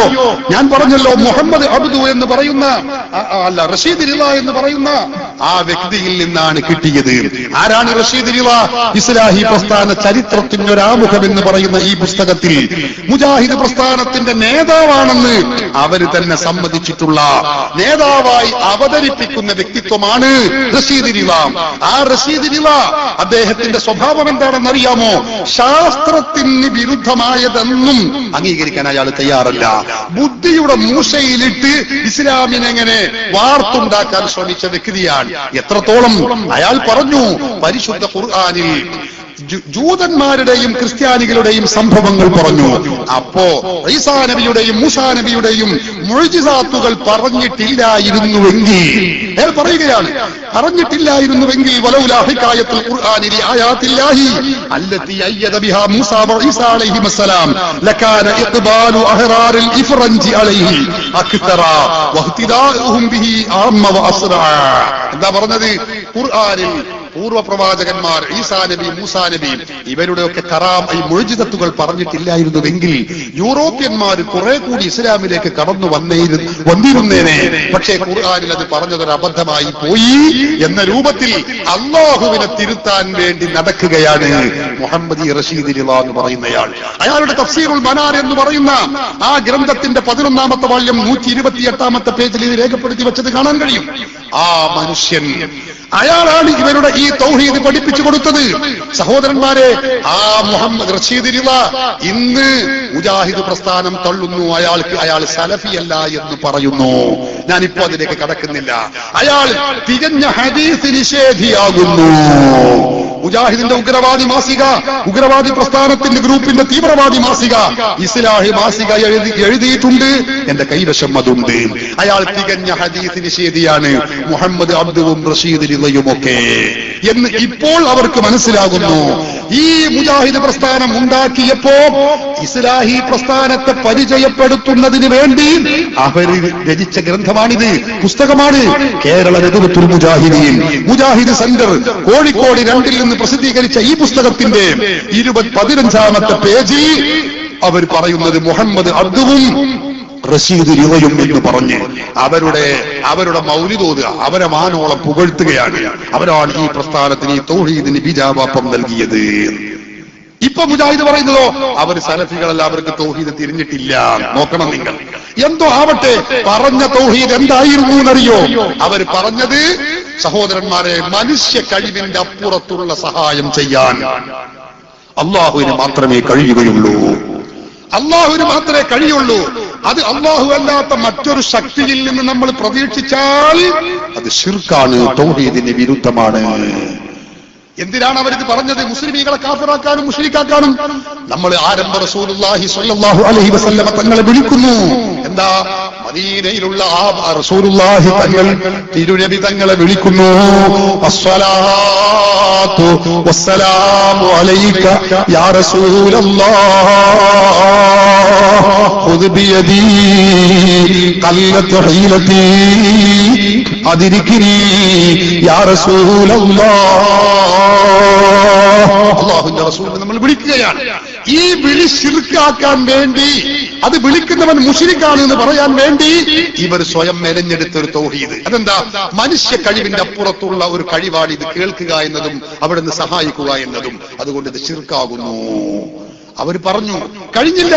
റസൂലുള്ളാഹിനെ വിളിക്കൽ മാത്രമല്ല, ഈ ലോകത്തുള്ള മനുഷ്യരല്ലാത്ത ആരുണ്ട്? ജിന്നുകൾ, മലക്കുകൾ, അവരെ സഹായം സ്വീകരിക്കാൻ പറ്റില്ല. മനുഷ്യ കഴിവിന്റെ അപ്പുറത്ത് രൂപത്തിൽ സഹായിക്കാൻ അള്ളാഹ്ക്ക് മാത്രമേ കഴിയുള്ളൂ. പുതിയ തൗഹീദ് പ്രഖ്യാപിച്ചു. സഹോദരന്മാരെ, ഈ തൗഹീദ് പ്രഖ്യാപിച്ചപ്പോ നമ്മുടെ അഹ്ലുസുന്നയുടെ ഉലമാക്കൾ പറഞ്ഞു, നിങ്ങൾ ഈ പറയുന്നത് വിഡ്ഢിത്തമാണ്. എന്തുകൊണ്ട്? മനുഷ്യർക്ക്, സാധാരണ മനുഷ്യർക്ക് ഇല്ലാത്ത കഴിവുകൾ മഹാന്മാക്കൾക്ക് അല്ലാഹു നൽകും. അമ്പിയാക്കൾക്ക് അല്ലാഹു മുഅ്ജിസത്ത് നൽകും. ഔലിയാക്കൾക്ക് അല്ലാഹു കറാമത്ത് നൽകും. പരിശുദ്ധ ഖുർആൻ പഠിപ്പിച്ചിട്ടില്ലേ? സുലൈമാൻ നബി അലൈഹി സ്വലാത്തു വസ്സലാമിന്റെ അരികിലേക്ക് ബിൽഖീസ് രാജ്ഞി, സബയിലുള്ള രാജ്ഞി ബിൽഖീസ് രാജ്ഞി സുലൈമാൻ നബിയുടെ അരികിലേക്ക് വരുമ്പോ സുലൈമാൻ നബി അവിടെയുള്ള ജിന്നുകളോട് ചോദിച്ചു, അയ്യുക്കും യഅ്തീനി ബിഅർശിഹാ ഖബ്ല അൻ യഅ്തൂനി മുസ്ലിമീൻ. അവര് മുസ്ലിമായി എന്നിലേക്ക് വരുന്നതിന് മുമ്പ് ആ സബയിൽ നിന്ന് ബിൽഖീസിന്റെ കൊട്ടാരം, അവരുടെ ആ കൊട്ടാരം ഇവിടെ കൊണ്ടുവരാൻ ആർക്ക് കഴിയും എന്ന് ചോദിച്ചു. പരിശുദ്ധ ഖുർആൻ ആ കഥകൾ പറയുന്നുണ്ട്.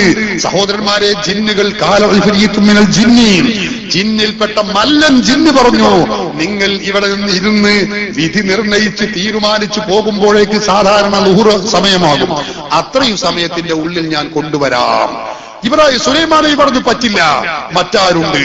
അപ്പോ പരിശുദ്ധ അവിടുത്തെ ഗ്രന്ഥത്തിൽ, വേദഗ്രന്ഥത്തിൽ പാണ്ഡിത്യമുള്ള ഒരാൾ പറഞ്ഞു, നിങ്ങൾ കണ്ണി ഇമ വിട്ടുന്നതിന് മുമ്പ് ഞാൻ ആ സിംഹാസനം ഇവിടെ കൊണ്ടുവരാമെന്ന് പറയുകയല്ല, കൊണ്ടുവന്നു. ആരായിരുന്നു അത്? ആസഫുബ്നു ബർഖിയ എന്ന് പറയുന്ന വലിയായിരുന്നു. എല്ലാ മുഫസ്സിറുകളും രേഖപ്പെടുത്തി വെക്കുന്നു. സഹോദരങ്ങളെ, അപ്പൊ ഔലിയാക്കൾക്ക് അല്ലാഹു കറാമത്തുകൾ നൽകും, അമ്പിയാക്കൾക്ക് അല്ലാഹു മുഅ്ജിസത്തുകൾ നൽകും. അതുകൊണ്ട് തന്നെ മനുഷ്യന്റെ കഴിവിൽപ്പെടാത്തത് ആഗ്രഹിക്കുമ്പോഴേക്ക്, തേടുമ്പോഴേക്ക് ശിർക്കാകുമെന്ന് പറയുന്നത് ഇത് ശരിയല്ല. ഇത് തൗഹീദിന് വിരുദ്ധമാണ്. നിങ്ങൾ ഈ പറയുന്നത് വിദണ്ഡവാദമാണ്, പ്രമാണങ്ങൾക്ക് വിരുദ്ധമാണ്. നമ്മുടെ ഉലമാക്കൾ ഇത് പറയാൻ തുടങ്ങി. പക്ഷേ മുജാഹിദുകൾക്കുണ്ടോ അത് ഏശിന്?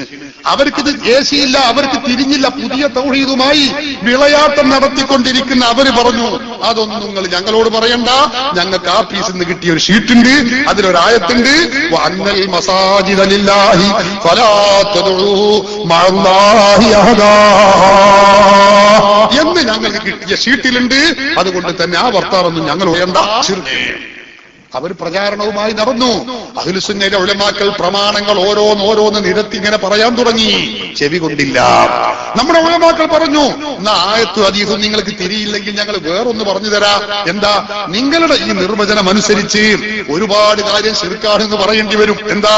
മനുഷ്യ കഴിവിന്റെ അപ്പുറത്തുള്ളത് മനുഷ്യന്മാരല്ലാത്തവരോട് തേടുമ്പോ, അല്ലാഹു അല്ലാത്തവരോട് തേടുമ്പോഴേക്ക് അത് ശിർക്കാകുമെങ്കിൽ ഞങ്ങൾ ചോദിക്കട്ടെ, ഒരു വീടുണ്ടാക്കണം. ആ വീട് ഉണ്ടാക്കണമെങ്കിൽ നമുക്ക് വലിയ ഒരു പാറയാണ് അവിടെയുള്ള സ്ഥലം.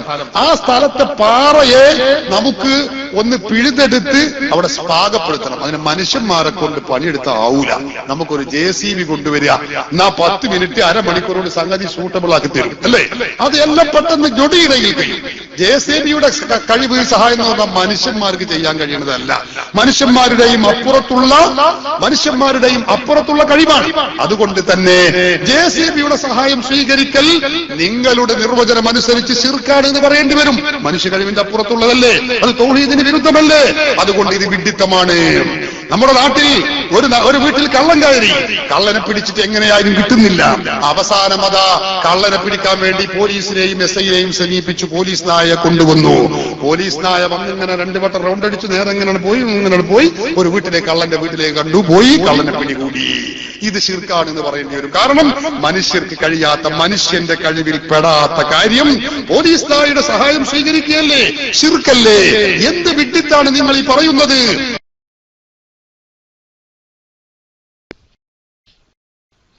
ഹലോ, പടപൊരുതുന്ന കാലഘട്ടമാണ്. നിങ്ങൾ ഓർക്കണം സഹോദരന്മാരെ, ആ കാലഘട്ടത്തിൽ ഇവിടെ കുറെ മുജാഹിദുകളുണ്ട് എന്ന് എനിക്കറിയാം. ഞാൻ ഈ വായിക്കുന്ന പറയുന്ന വിഷയങ്ങളിൽ ആർക്ക് സംശയമുണ്ടെങ്കിലും നിങ്ങൾ ഒറ്റയ്ക്ക് കുറ്റിക്കാട്ടിൽ നിന്ന് ഇഞ്ചി കടിക്കണ്ട, പെരല് കടിക്കണ്ട, പല്ല് കടിക്കണ്ട, ചോദിക്കാം, വരാം, സംശയം തീർക്കാം, ഉറപ്പുവരുത്താം. ഞങ്ങളെ പരിപാടി റേഡിയോ പ്രോഗ്രാം അല്ല. അങ്ങോട്ട് ചോദിക്കാം, ഇങ്ങോട്ട് പറയാം. റേഡിയോ ആണെങ്കിൽ അങ്ങോട്ട് പറയൽ മാത്രമേ ഉള്ളൂ, ഇങ്ങോട്ട് ചോദിക്കാൻ പറ്റൂല. ഇതങ്ങനെയല്ല. ഞാൻ എന്നെ ഇവർ വിളിച്ചപ്പോൾ തന്നെ ഞാൻ ചോദിച്ചു, ഇവിടെ മുജാഹിദും കാര്യമൊക്കെ ഉള്ള സ്ഥലമാണെങ്കിൽ ഞാൻ വന്നാൽ മതിയല്ലോ. ഞാനൊരു വലിയ ആളായതുകൊണ്ട് പറയല്ല, നമുക്ക് അത്രയും ആളുകൾക്ക് ഈ സന്ദേശം കൊടുക്കട്ടെ എന്ന് കരുതിക്കൊണ്ട. അപ്പൊ പറഞ്ഞു ഇവര് സൈദുട്ടി മുസ്ലിയാരൊക്കെ പറഞ്ഞു, നല്ല മുജാഹിദിന്റെ സ്ഥലമാണ്, നിങ്ങൾ ധൈര്യമായിട്ട് വന്നോളി. അപ്പൊ അതുകൊണ്ടാണ് ഞാൻ ഏകന്റെ അടിസ്ഥാനത്തിൽ വന്നിട്ടുള്ളത്. കിതാബുകളൊക്കെ എന്റെ കയ്യിലുണ്ട്. ഞാൻ ഇത് കഴിഞ്ഞ് നേരെ ഇൻഷാ അല്ലാഹ് കൊല്ലത്തേക്കാ പോകുന്നത്. അപ്പൊ ആവശ്യമായ ഗ്രന്ഥങ്ങളും എന്റെ വാഹനത്തിലുണ്ട്. ഇവിടെ അതിന്റെ ആവശ്യമില്ല, മേശയില്ല, അതുകൊണ്ടാണ് ഞാൻ ഇത് കൊണ്ടുവരാത്തത്. അപ്പൊ വേണമെങ്കിൽ അതൊക്കെ ഇപ്പൊ വാഹനത്തിന് കിട്ടുങ്ങൾ, ആരും ധൈര്യസമേതം വരാം, ഏത് കാര്യങ്ങളും ചോദിക്കാൻ. ഞങ്ങൾ ഈ പറഞ്ഞിട്ടുള്ള വിഷയങ്ങൾ ഇരിക്കട്ടെ. അത് മുജാഹിദ് പറഞ്ഞു, ഈ പുതിയ നിർവചനം അനുസരിച്ച് ഏതൊക്കെ ശിർക്കാവുക? എണ്ണിക്കൊള്ളി. സിഹിർ മാരണം ഫലിക്കും, സിഹിർ ഫലിക്കും എന്ന് വിശ്വസിച്ചാൽ അത് ശിർക്കാണ്. അവർ പറഞ്ഞു, കാരണം അത് മനുഷ്യന്റെ കഴിവ്, അജ്ഞാതമായ, ഗൂഢമായ, മറഞ്ഞ വഴിയിലൂടെയുള്ള എന്തോ ഒരു ഉപകാരവും ഉപദ്രവവും വരുത്തലാണ്. അതുകൊണ്ട് ശിർക്കാകുന്നു. പിന്നെ ഏതൊക്കെ ശിർക്കായ? ഉറുക്ക് ശിർക്കാണ്, ഏലസ് ശിർക്ക്, ഐക്കല്ല് ശിർക്ക്, നൂല് ശിർക്ക്, മന്ത്രം ശിർക്ക്, പിഞ്ഞാണമെഴുത്ത് ശിർക്ക്, മന്ത്രിച്ചൂതിയ വെള്ളം ശിർക്ക്, മൗലൂദ്, റാത്തീബ്, ഹദ്ദാദ്, കുത്തുബിയത്ത്, മാലപ്പാട്ടുകൾ, കുപ്പിപ്പാട്ടുകൾ, അതെന്താ പാട്ട് എനിക്ക് മനസ്സിലായിട്ടില്ല, പക്ഷിപ്പാട്ടുകൾ, അതുപോലെ ജിന്ന്, റൂഹാനി, പിശാച് സേവകർ എന്നിവ, ഇതൊക്കെ ശിർക്കാകുന്നു. ആർക്കും വന്ന് നോക്കാം. മടബൂർ ഗ്രൂപ്പ്, മൗലവി ഗ്രൂപ്പ് എന്നീ അല്ലെങ്കിൽ പിന്നീടുണ്ടായ മൗലവി ഗ്രൂപ്പിലെ 8 ഗ്രൂപ്പ്, ഇതൊന്നും ഉണ്ടായിട്ടില്ല. അതിനു മുമ്പ് അന്ന് എഴുതിയ ഗ്രന്ഥമാണിത്. മുജാഹിദ് KNM പ്രസിദ്ധീകരിച്ച പുസ്തകം, കേരള നെതുവക്കൽ മുജാഹിദീൻ KNM publishing wing Mujahid centre Kozhikode 2 നിന്ന് പ്രസിദ്ധീകരിച്ച പുസ്തകമാണ്. ഈ പുസ്തകത്തിലാണ് സഹോദരന്മാരെ ഈ കാര്യം പറഞ്ഞിട്ടുള്ളത്. അപ്പോ ഇത്രത്തോളം കാര്യങ്ങൾ ശിർക്ക് മാത്രമല്ല, പിന്നെയും ശിർക്ക്. ആ പുസ്തകത്തിൽ പറയാത്ത കുറെ കാര്യങ്ങൾ. കണ്ണേറ് ശിർക്ക്, കണ്ണേറ് അത് ശിർക്കാണെന്ന് പറഞ്ഞു. കാരണം എന്താ? അതൊക്കെ സാധാരണ വഴിയല്ല, അസാധാരണ വഴിയാണ്, മറഞ്ഞ വഴിയാണ്, തെളിഞ്ഞ വഴിയല്ല. അതുപോലെ മനുഷ്യ കഴിവിന്റെ അപ്പുറത്തുള്ള സംഗതികളാണ്. കാരണം എന്താ? സാധാരണ രൂപത്തിലാണെങ്കിൽ ഞാൻ നോക്കിയിട്ട് എന്താ നിങ്ങളെ കണ്ണിനൊന്നും നിങ്ങളെ ശരിക്കൊന്നും പറ്റാത്തത്. ചില ആളുകൾ നോക്കുമ്പോൾ മാത്രം കണ്ണേറ് ബാധിക്കുന്നു, തകരാറ് പറ്റുന്നു. അതുകൊണ്ട് തന്നെ ഇത് മറഞ്ഞ വഴിയാണ്, ഇത് തൗഹീദിന് വിരുദ്ധമാണ് മുജാഹിദുകൾ പറഞ്ഞു. സഹോദരങ്ങളെ, അങ്ങനെ ഓരോ കാര്യങ്ങളും അവർ ശിർക്കായി പ്രഖ്യാപിച്ചു. സഹായതേട്ടം ശിർക്ക്. മലക്കുകളോട് ചോദിക്കാൻ പാടില്ല, ജിന്നുകളോട് ചോദിക്കാൻ പാടില്ല, അതുപോലെ തന്നെ മഹാത്മാക്കളോട് ചോദിക്കാൻ പാടില്ല, ശിർക്കാകുന്നു. അന്ന് മുജാഹിദുകൾ ഈ പുതിയ തൗഹീദുമായി ഇങ്ങോട്ട് രംഗത്ത് വന്നു. സുന്നികൾ ഇതിനെ ചോദ്യം ചെയ്തു. ഞാൻ പറഞ്ഞല്ലോ, സാധാ പ്രമാണങ്ങൾ നിരത്തി, ന്യായങ്ങൾ നിരത്തി, ഇതിനെ ചോദ്യം ചെയ്തു. മുജാഹിദുകളുടെ ചങ്കിന് തറക്കുന്ന രൂപത്തിൽ ചോദ്യശരങ്ങൾ എഴുതിവിട്ടു. മഹാത്മാക്കളായ പാങ്കിൽ അഹമ്മദ് കുട്ടി മുസ്ലിയാർ, അതുപോലെ പതി അബ്ദുൽ ഖാദിർ മുസ്ലിയാർ, മഹാനായ ഇ കെ ഹസൻ മുസ്ലിയാർ, ബഹുമാനപ്പെട്ട ഷെയ്ഖുന ഷെയ്ഖുൽ ഹദീസ് നെല്ലിക്കുത്ത് ഉസ്താദ് തുടങ്ങിയ മഹാത്മാക്കളായ പണ്ഡിത നിര പ്രമാണങ്ങൾ നിരത്തി ഇവർക്കെതിരിൽ ചോദ്യശരങ്ങൾ എഴുതിവിട്ടപ്പോൾ സുബ്ഹാനല്ലാഹ്, മുജാഹിദുകൾ ചിന്തിക്കാൻ തുടങ്ങി. കുറെയൊക്കെ ബലി പറഞ്ഞോടത്തും കാര്യമുണ്ടോ? എന്താ നമ്മൾ 10-70 കൊല്ലം കഴിഞ്ഞപ്പോ നിങ്ങൾ ചിന്തിക്കണം, മുജാഹിദുകൾക്ക് അവരുടെ തൗഹീദ് ശരിയല്ല എന്ന് അവർ തന്നെ അംഗീകരിക്കാൻ തുടങ്ങി. അവർ അംഗീകരിക്കുകയാണ്. എന്നിട്ടോ 2000-ന് ശേഷം അതാ മുജാഹിദുകൾ, ചില ആളുകൾ പറഞ്ഞു, ശരി തന്നെയാണല്ലോ, മനുഷ്യരായ നമുക്കില്ലാത്ത ഒരുപാട് കഴിവുകൾ ജിന്നുകൾക്കില്ലേ, മലക്കുകൾക്കില്ലേ? അതുകൊണ്ട് ആ ജിന്നുകളെയും മലക്കുകളെയും, അതുപോലെ തന്നെ മനുഷ്യനറിയാത്ത മറ്റ് കഴിവ് വസ്തുക്കൾ, മനുഷ്യരല്ലാത്ത വസ്തുക്കൾ,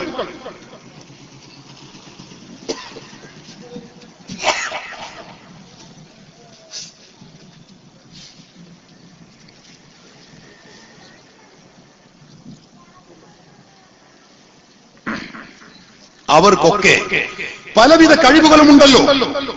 അതുകൊണ്ട് ആ കഴിവുകൾ നമ്മൾ ഉപയോഗപ്പെടുത്തുന്നത് എങ്ങനെയാണ് തൗഹീദിന് വിരുദ്ധമാവുക എന്ന് ചോദിച്ച് ചിന്തിക്കാൻ തുടങ്ങി മുജാഹിദുകൾ. ചിന്തിച്ചു കുറെ ആളുകൾ കുറെ മുന്നോട്ട് പോയി. ചില ആളുകൾ പറഞ്ഞു ശരിയാണത്, അതിന് ഹദീസുകളിൽ തെളിവുണ്ട്. ജിന്നുകൾ അവർക്ക് ഒരുപാട് കഴിവുകളുണ്ട്. ജിന്നുകൾ ജർമ്മനിയിൽ നിന്ന് അരമണിക്കൂർ കൊണ്ട് ജിന്നുകൾ അല്ല ശൈത്താന്മാര് അരമണിക്കൂർ കൊണ്ട് ജർമ്മനിയിൽ നിന്ന് മരുന്നെത്തിക്കും. ആഹാ, ഉറങ്ങിക്കൊണ്ടിരിക്കുന്ന നമ്മളെ ഉണർത്താൻ ജിന്നുകൾക്ക് കഴിയും. ആക്സിഡന്റിൽ നമ്മളിങ്ങനെ നടന്നു പോകുമ്പോ പിന്നാലെ ചീറിപ്പാഞ്ഞു വരുന്ന വാഹനത്തിന്റെ ആ ആക്സിഡന്റിൽ നിന്ന് രക്ഷപ്പെടുത്താൻ ജിന്നുകൾക്ക് കഴിയും എന്നൊക്കെ പറഞ്ഞ് സഹോദരന്മാരെ പുതിയ പുതിയ തൗഹീദുകൾ ഇങ്ങനെ മുജാഹിദ് പ്രസ്ഥാനത്തിൽ കുമിഞ്ഞു കൂടാൻ തുടങ്ങിയപ്പോൾ മുജാഹിദുകൾ അവര് ഒന്ന് മൗലവി ഗ്രൂപ്പ് മറ്റൊന്ന് മടവൂർ ഗ്രൂപ്പ് എന്ന പേരിൽ പിളർന്നു.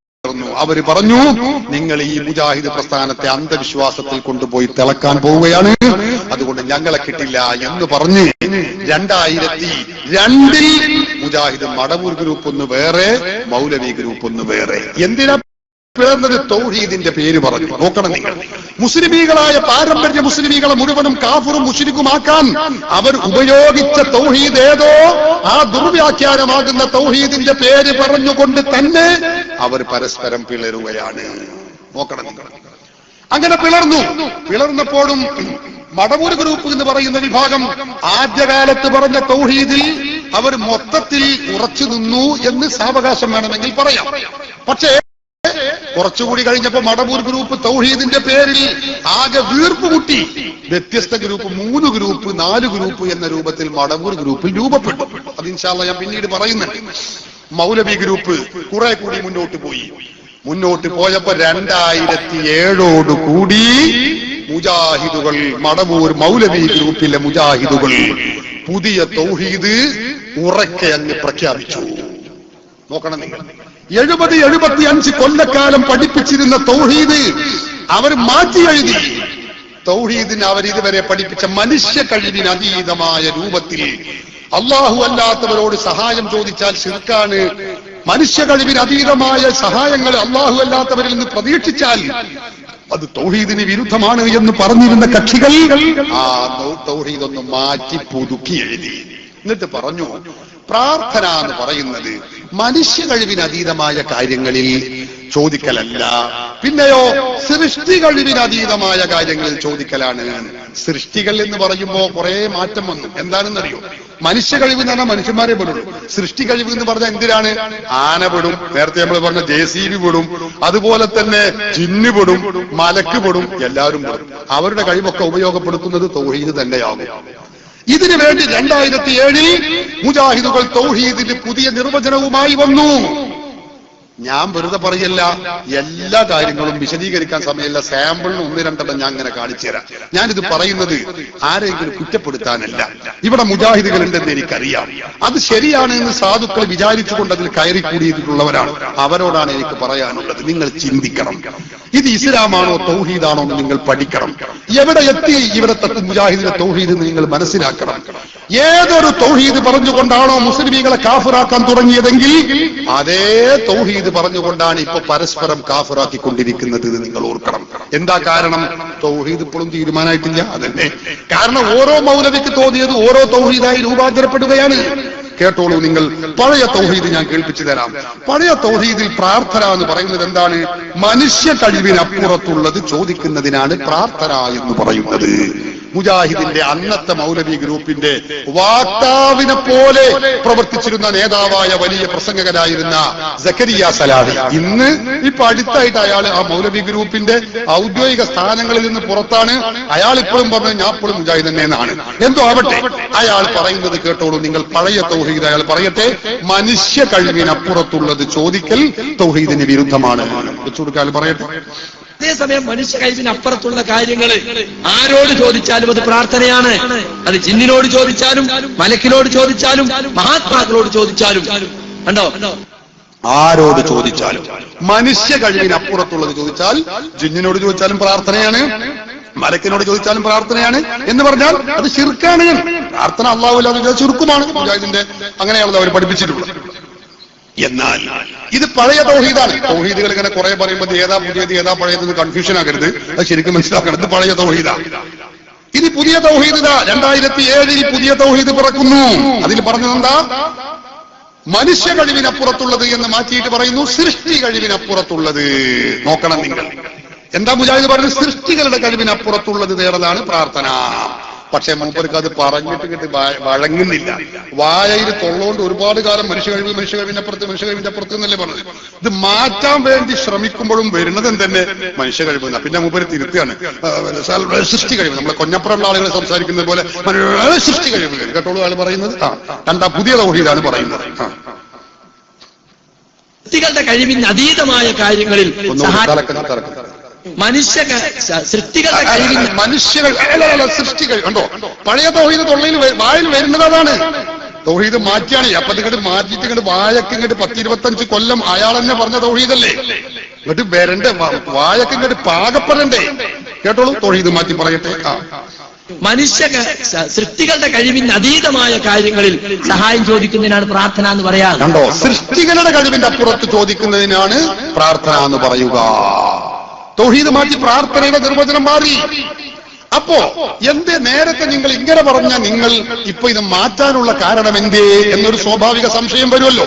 അതിന് മൂപ്പരനെ ന്യായം പറയുന്നത് കേട്ടോളൂ. അത് മാറാനുള്ള കാരണം അയാൾ പഠിപ്പിക്കുന്നു. ഇത് പൊളിയുന്ന തൗഹീദാണെന്ന് ഞങ്ങൾ പറയുന്നത് എന്തുകൊണ്ടാണെന്ന് അയാൾ പറയട്ടെ, വെച്ചുകൊടുക്കുക. എന്നാൽ ഈ സുല്ലമി പറയുന്നു മനുഷ്യ കഴിവിന് അതീതമായ കാര്യങ്ങളിൽ അള്ളാഹു അല്ലാത്ത ആരോട് സഹായം തേടിയാലും ശിർക്കാണ്. അപ്പോ നമുക്ക് വലിയൊരു മരം വലിക്കണം, മനുഷ്യന്മാരെ കൊണ്ട് വലിച്ചാക്കാവൂല. അപ്പൊ നമ്മൾ ആനയെ കൊണ്ടുവന്നു. അതോടുകൂടി സുന്നമിന്റെ കണക്കനുസരിച്ച് ശിർക്കായി. കാരണം മനുഷ്യ കഴിവിന്റെ അതീതമായ കാര്യങ്ങളിൽ ആനയോട് സഹായം തേടിയില്ലേ. അതുപോലെ തന്നെ ഒരു കളവ് തെളിയിക്കാൻ എല്ലാ നിലക്ക് ശ്രമിച്ചിട്ടും സാധിക്കുന്നില്ല. അപ്പോ CIയും SI ഒക്കെ കൂടി ഒരു പോലീസ് നായയെ കൊണ്ടുവന്നു. അപ്പൊ നമ്മൾ പോലീസ് നായയുടെ സഹായം തേടി മനുഷ്യ കഴിവിന്റെ അപ്പുറത്തുള്ള കാര്യത്തിൽ അപ്പൊ ശിർക്കായി. ഉളുപ്പുണ്ടോ മടവൂരികളെ നിങ്ങൾക്ക്? കണ്ടോ സാധനം സംഗതി മൂപ്പര് മടവൂരികളെ ചോദിച്ചത് പ്രസക്താണ്. പക്ഷെ ഈ കാഹള ആദ്യം തിരിച്ചു വെക്കേണ്ടത് മൂപ്പരിലേക്കല്ലേ. കാരണം അവരല്ലേ ആദ്യം പഠിച്ച സൃഷ്ടികളുടെ കഴിവിനപ്പുറത്തുള്ള ചോദിക്കലാണ് ശിർക്ക്. നോക്കണം നിങ്ങൾ. ഇതാ മുജാഹിദിന്റെ തൗഹീദ്, പൊളിയുന്ന തൗഹീദ്. നമ്മൾ ചിന്തിക്കണം. പഴയ കാലത്ത് ഇവർ പഠിപ്പിച്ച തൗഹീദ് എന്താ? മനുഷ്യ കഴിവിന്റെ അപ്പുറത്തുള്ളത്. 2007 ആയപ്പോഴേക്ക് അത് തൗഹീദ് മാറ്റി സൃഷ്ടികളുടെ കഴിവിനപ്പുറത്താക്കിയാണ്. അപ്പൊ എന്താ? ഇവരുടെ തൗഹീദ് ആർക്കും മാറ്റാം, ആർക്കും എന്തും ചെയ്യാം. മുജാഹിദ് ആഫീസിൽ ഒരു തൗഹീദ് ഫാക്ടറി ഉണ്ട്. ആ ഫാക്ടറിയിൽ നിന്ന് വരുന്ന ഉൽപ്പന്നങ്ങൾ സഹിച്ചേ സമ്മതിച്ചേ അംഗീകരിച്ചേ മതിയാകൂ. ഇതാ മുജാഹിദുകൾക്കുള്ള ഡിമാൻഡ്. ഞാൻ വിശദീകരണം ചുരുക്കുകയാണ്. ഇനി നിങ്ങൾ നോക്ക്, ഈ പുസ്തകത്തിൽ പറഞ്ഞല്ലോ, ഇതിന് 161-ാമത്തെ പേജിൽ പറഞ്ഞു പഴയ തൗഹീദ് എന്താ? മാരണം, സിഹിർ ഫലിക്കും എന്ന് വിശ്വസിക്കാൻ പാടില്ല.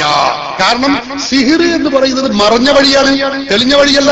മനുഷ്യ കഴിവിന്റെ ആ രൂപത്തിലല്ല, അത് മറഞ്ഞ വഴിയാണ്. മറഞ്ഞ വഴിയിലൂടെ സഹായം, ഉപകാരോപദ്രവങ്ങൾ അല്ലാഹു അല്ലാത്തവരിൽ നിന്ന് തേടിയാൽ അത് ശിർക്കാകുന്നു അന്ന് പഠിപ്പിച്ച തൗഹീദ്.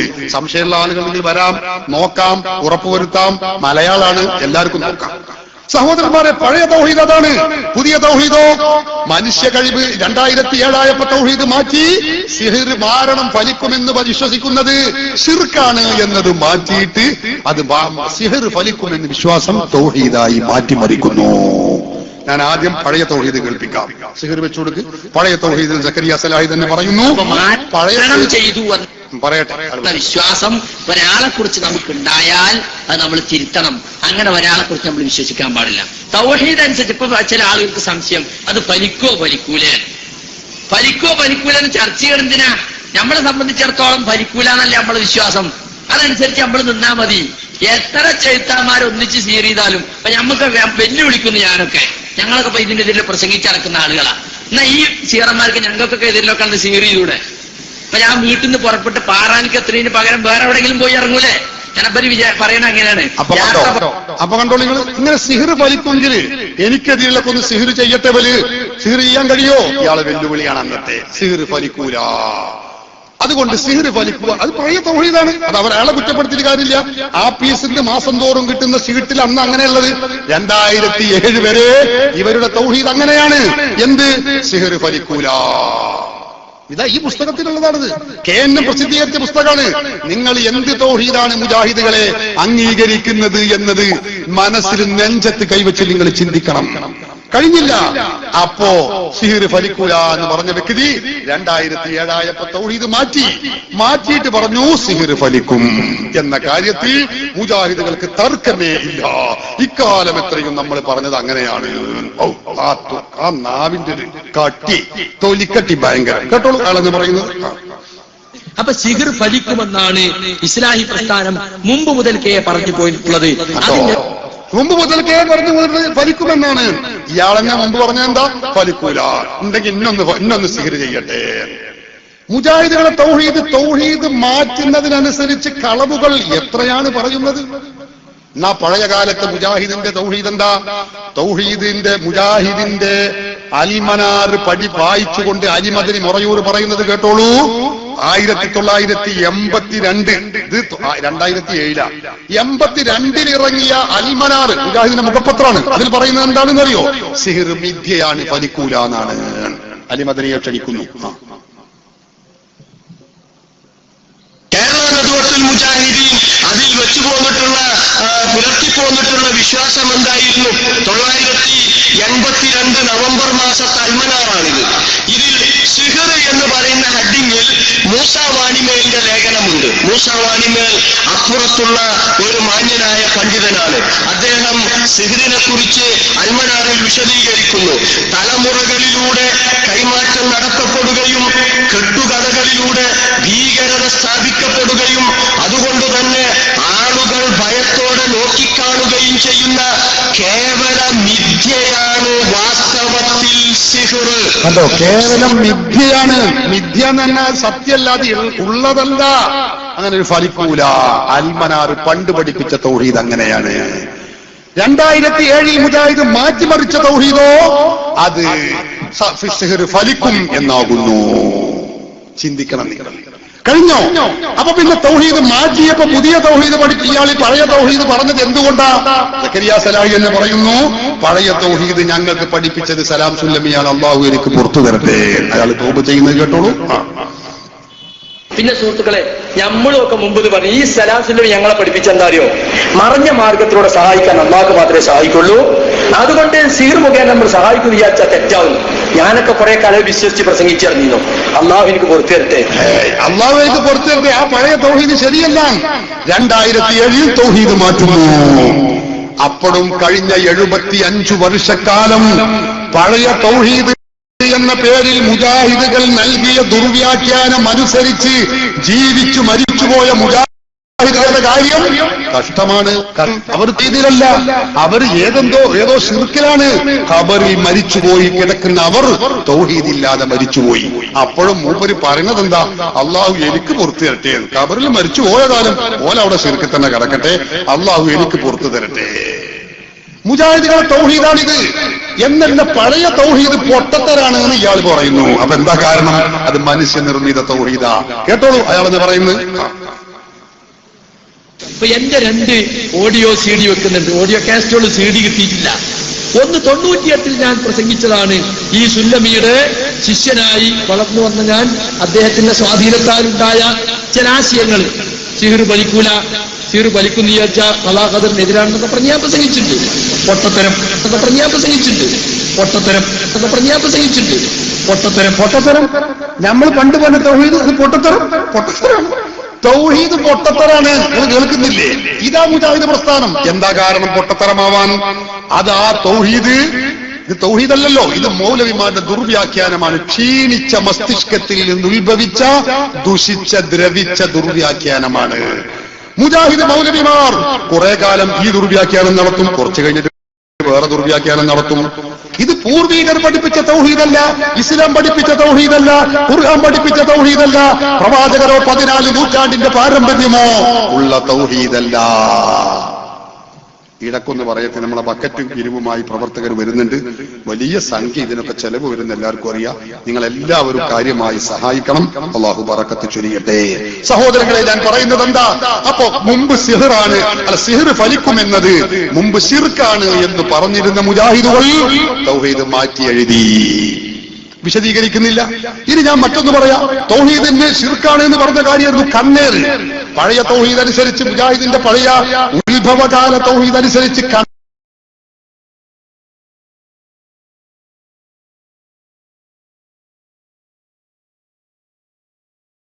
കണ്ണേറ് ശിർക്കാവം ചെയ്യാൻ അള്ളാഹുവിന് മാത്രമേ കഴിയുള്ളൂ.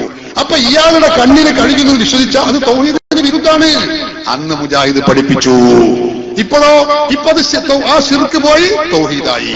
രണ്ടും ഞാൻ കേൾപ്പിക്കാം. പഴയകാല തൗഹീദ് സക്കരിയ സലാഹി തന്നെ പറയുന്നു, ഇത് ഇയാൾ ഇപ്പൊ പറഞ്ഞതല്ല, എത്രയോ വർഷം മുമ്പ് പറഞ്ഞ തൗഹീദാ. അന്ന് പറഞ്ഞതെന്താ? കണ്ണേറ് കൊണ്ട് വല്ലതും ഉപദ്രവം സഹിക്കുക എന്നുള്ളത്, ഉണ്ടാവുക എന്നുള്ളത് ഒരിക്കലും സംഭവിക്കാത്ത കാര്യമാണ് എന്ന് മൂപ്പര് ഒരു സൈനബാന്റെ കുമ്പളങ്ങന്റെ കഥയും പറഞ്ഞിട്ട് മൂപ്പര് ഉദാഹരണം പറയുന്നത് കേട്ടോളൂ, പറയട്ടെ. പിന്നെ കണ്ണേറ് നമ്മളെ വീട്ടിന്റെ പെരപ്പുറത്ത് ഒരു 5-6 കുമ്പളങ്ങ അല്ലെങ്കിൽ 5-6 വെള്ളരി അല്ല 5-6 മത്തൻ നിൽക്കുന്നത് കണ്ടു. അങ്ങനെ ഒരു അമോട്ടിയാക്കായി എങ്ങനെയാണ് പോകുമ്പോ, എന്താ സൈനവാ എന്റെ കുമ്പളങ്ങയൊക്കെ ഉഷാറായിട്ടുണ്ടല്ലോ എന്നാണ്. അമോട്ടിയാക്ക അവിടെ തന്നെ പോയി. കുറച്ച് കഴിഞ്ഞപ്പോ 1 വീണ് 2 വീണ് ആകെ മത്തം മുഴുവൻ പോയി. ആ മനുഷ്യന്റെ ഒരു നാവ് എന്നിട്ട് പിന്നെ നാട്ടിലാകെ പാട്ടായി. അമോട്ടിയാക്ക ഏതെങ്കിലും പെണ്ണുണ്ടെങ്കിൽ നോക്കിക്കോളുണ്ട്. അതാണ് എന്തെങ്കിലുമൊക്കെ ഉണ്ടായാൽ നമ്മളെ ആളുകൾ അപ്പൊ എന്തെങ്കിലുമൊക്കെ ഇട്ട് മറച്ചു വെക്കും. എന്തെങ്കിലും ഒരു മത്തനുണ്ടായാൽ അതിന്റെ മുകളിൽ പട്ടിയും പാളയൊക്കെ കൊണ്ടുവന്ന് വെക്കും. എന്തിനായി? കണ്ടാ വല്ലോനും പറഞ്ഞളയും. അപ്പൊ നാവേറ് തട്ടും. നാവുകൊണ്ടുള്ള ഏറ്, കല്ലുകൊണ്ടുള്ള ഏറും വാളുകൊണ്ടുള്ള ഏറും ഒക്കെ കേട്ടിട്ടുണ്ട്. നാവുകൊണ്ടുള്ള ഏറ് നാവേറ്. പിന്നെ കണ്ണുകൊണ്ടുള്ള ഏറുണ്ട്, അതാണ് കണ്ണേറ്. ഇങ്ങനെ യഥാർത്ഥത്തിൽ അവിടെ നമ്മൾ ഖൈറും ശർറും അള്ളാഹുവാണ് ചെയ്യുന്നതെന്നുള്ള വിശ്വാസത്തിന് ഘടകവിരുദ്ധമാണ്.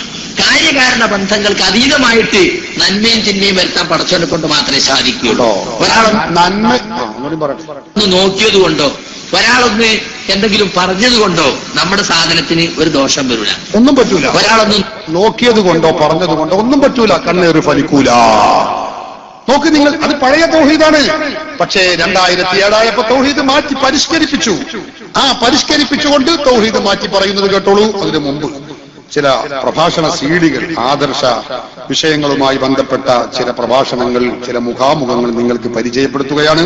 നിങ്ങളെല്ലാവരും കഴിയുന്നവർ വാങ്ങണം, കേൾക്കണം, കേൾപ്പിക്കണം, കേൾപ്പിക്കേണ്ടവരിലേക്ക് എത്തിക്കണം എന്നുകൂടി ഓർമ്മപ്പെടുത്തുന്നു. വഹാബിവാദങ്ങളുടെ വേരറുത്ത ചെമ്പ്രശ്ശേരി മുഖാമുഖം, മലപ്പുറം വറ്റല്ലൂർ ആദർശ മുഖാമുഖം, പ്രമാണങ്ങൾക്ക് മുമ്പിൽ തകരുന്ന വഹാബിസം, എം അക്ബർ മൗലവിക്ക് അക്ബറിന്റെ തുറന്ന സംവാദത്തിന് മറുപടി തുറന്ന സംവാദം, ഇസ്തിഗാസ പണ്ഡിത പാരമ്പര്യം, മക്ബറുകൾ പുണ്യകേന്ദ്രങ്ങൾ, തിരുവനന്തപുരം മുഖാമുഖം, അനാചാരമാക്കപ്പെടുന്ന പുണ്യകർമ്മങ്ങൾ, മതം മാറിയ മൗലവിമാർക്ക് മറുപടി, നിങ്ങൾ മുജാഹിദിലേക്കോ, എല്ലാം LCD ക്ലിപ്പിംഗ് സഹിതമുള്ള പ്രസംഗങ്ങളാണ്, പരിപാടികളാണ്. നിങ്ങളൊക്കെ കേൾക്കുക.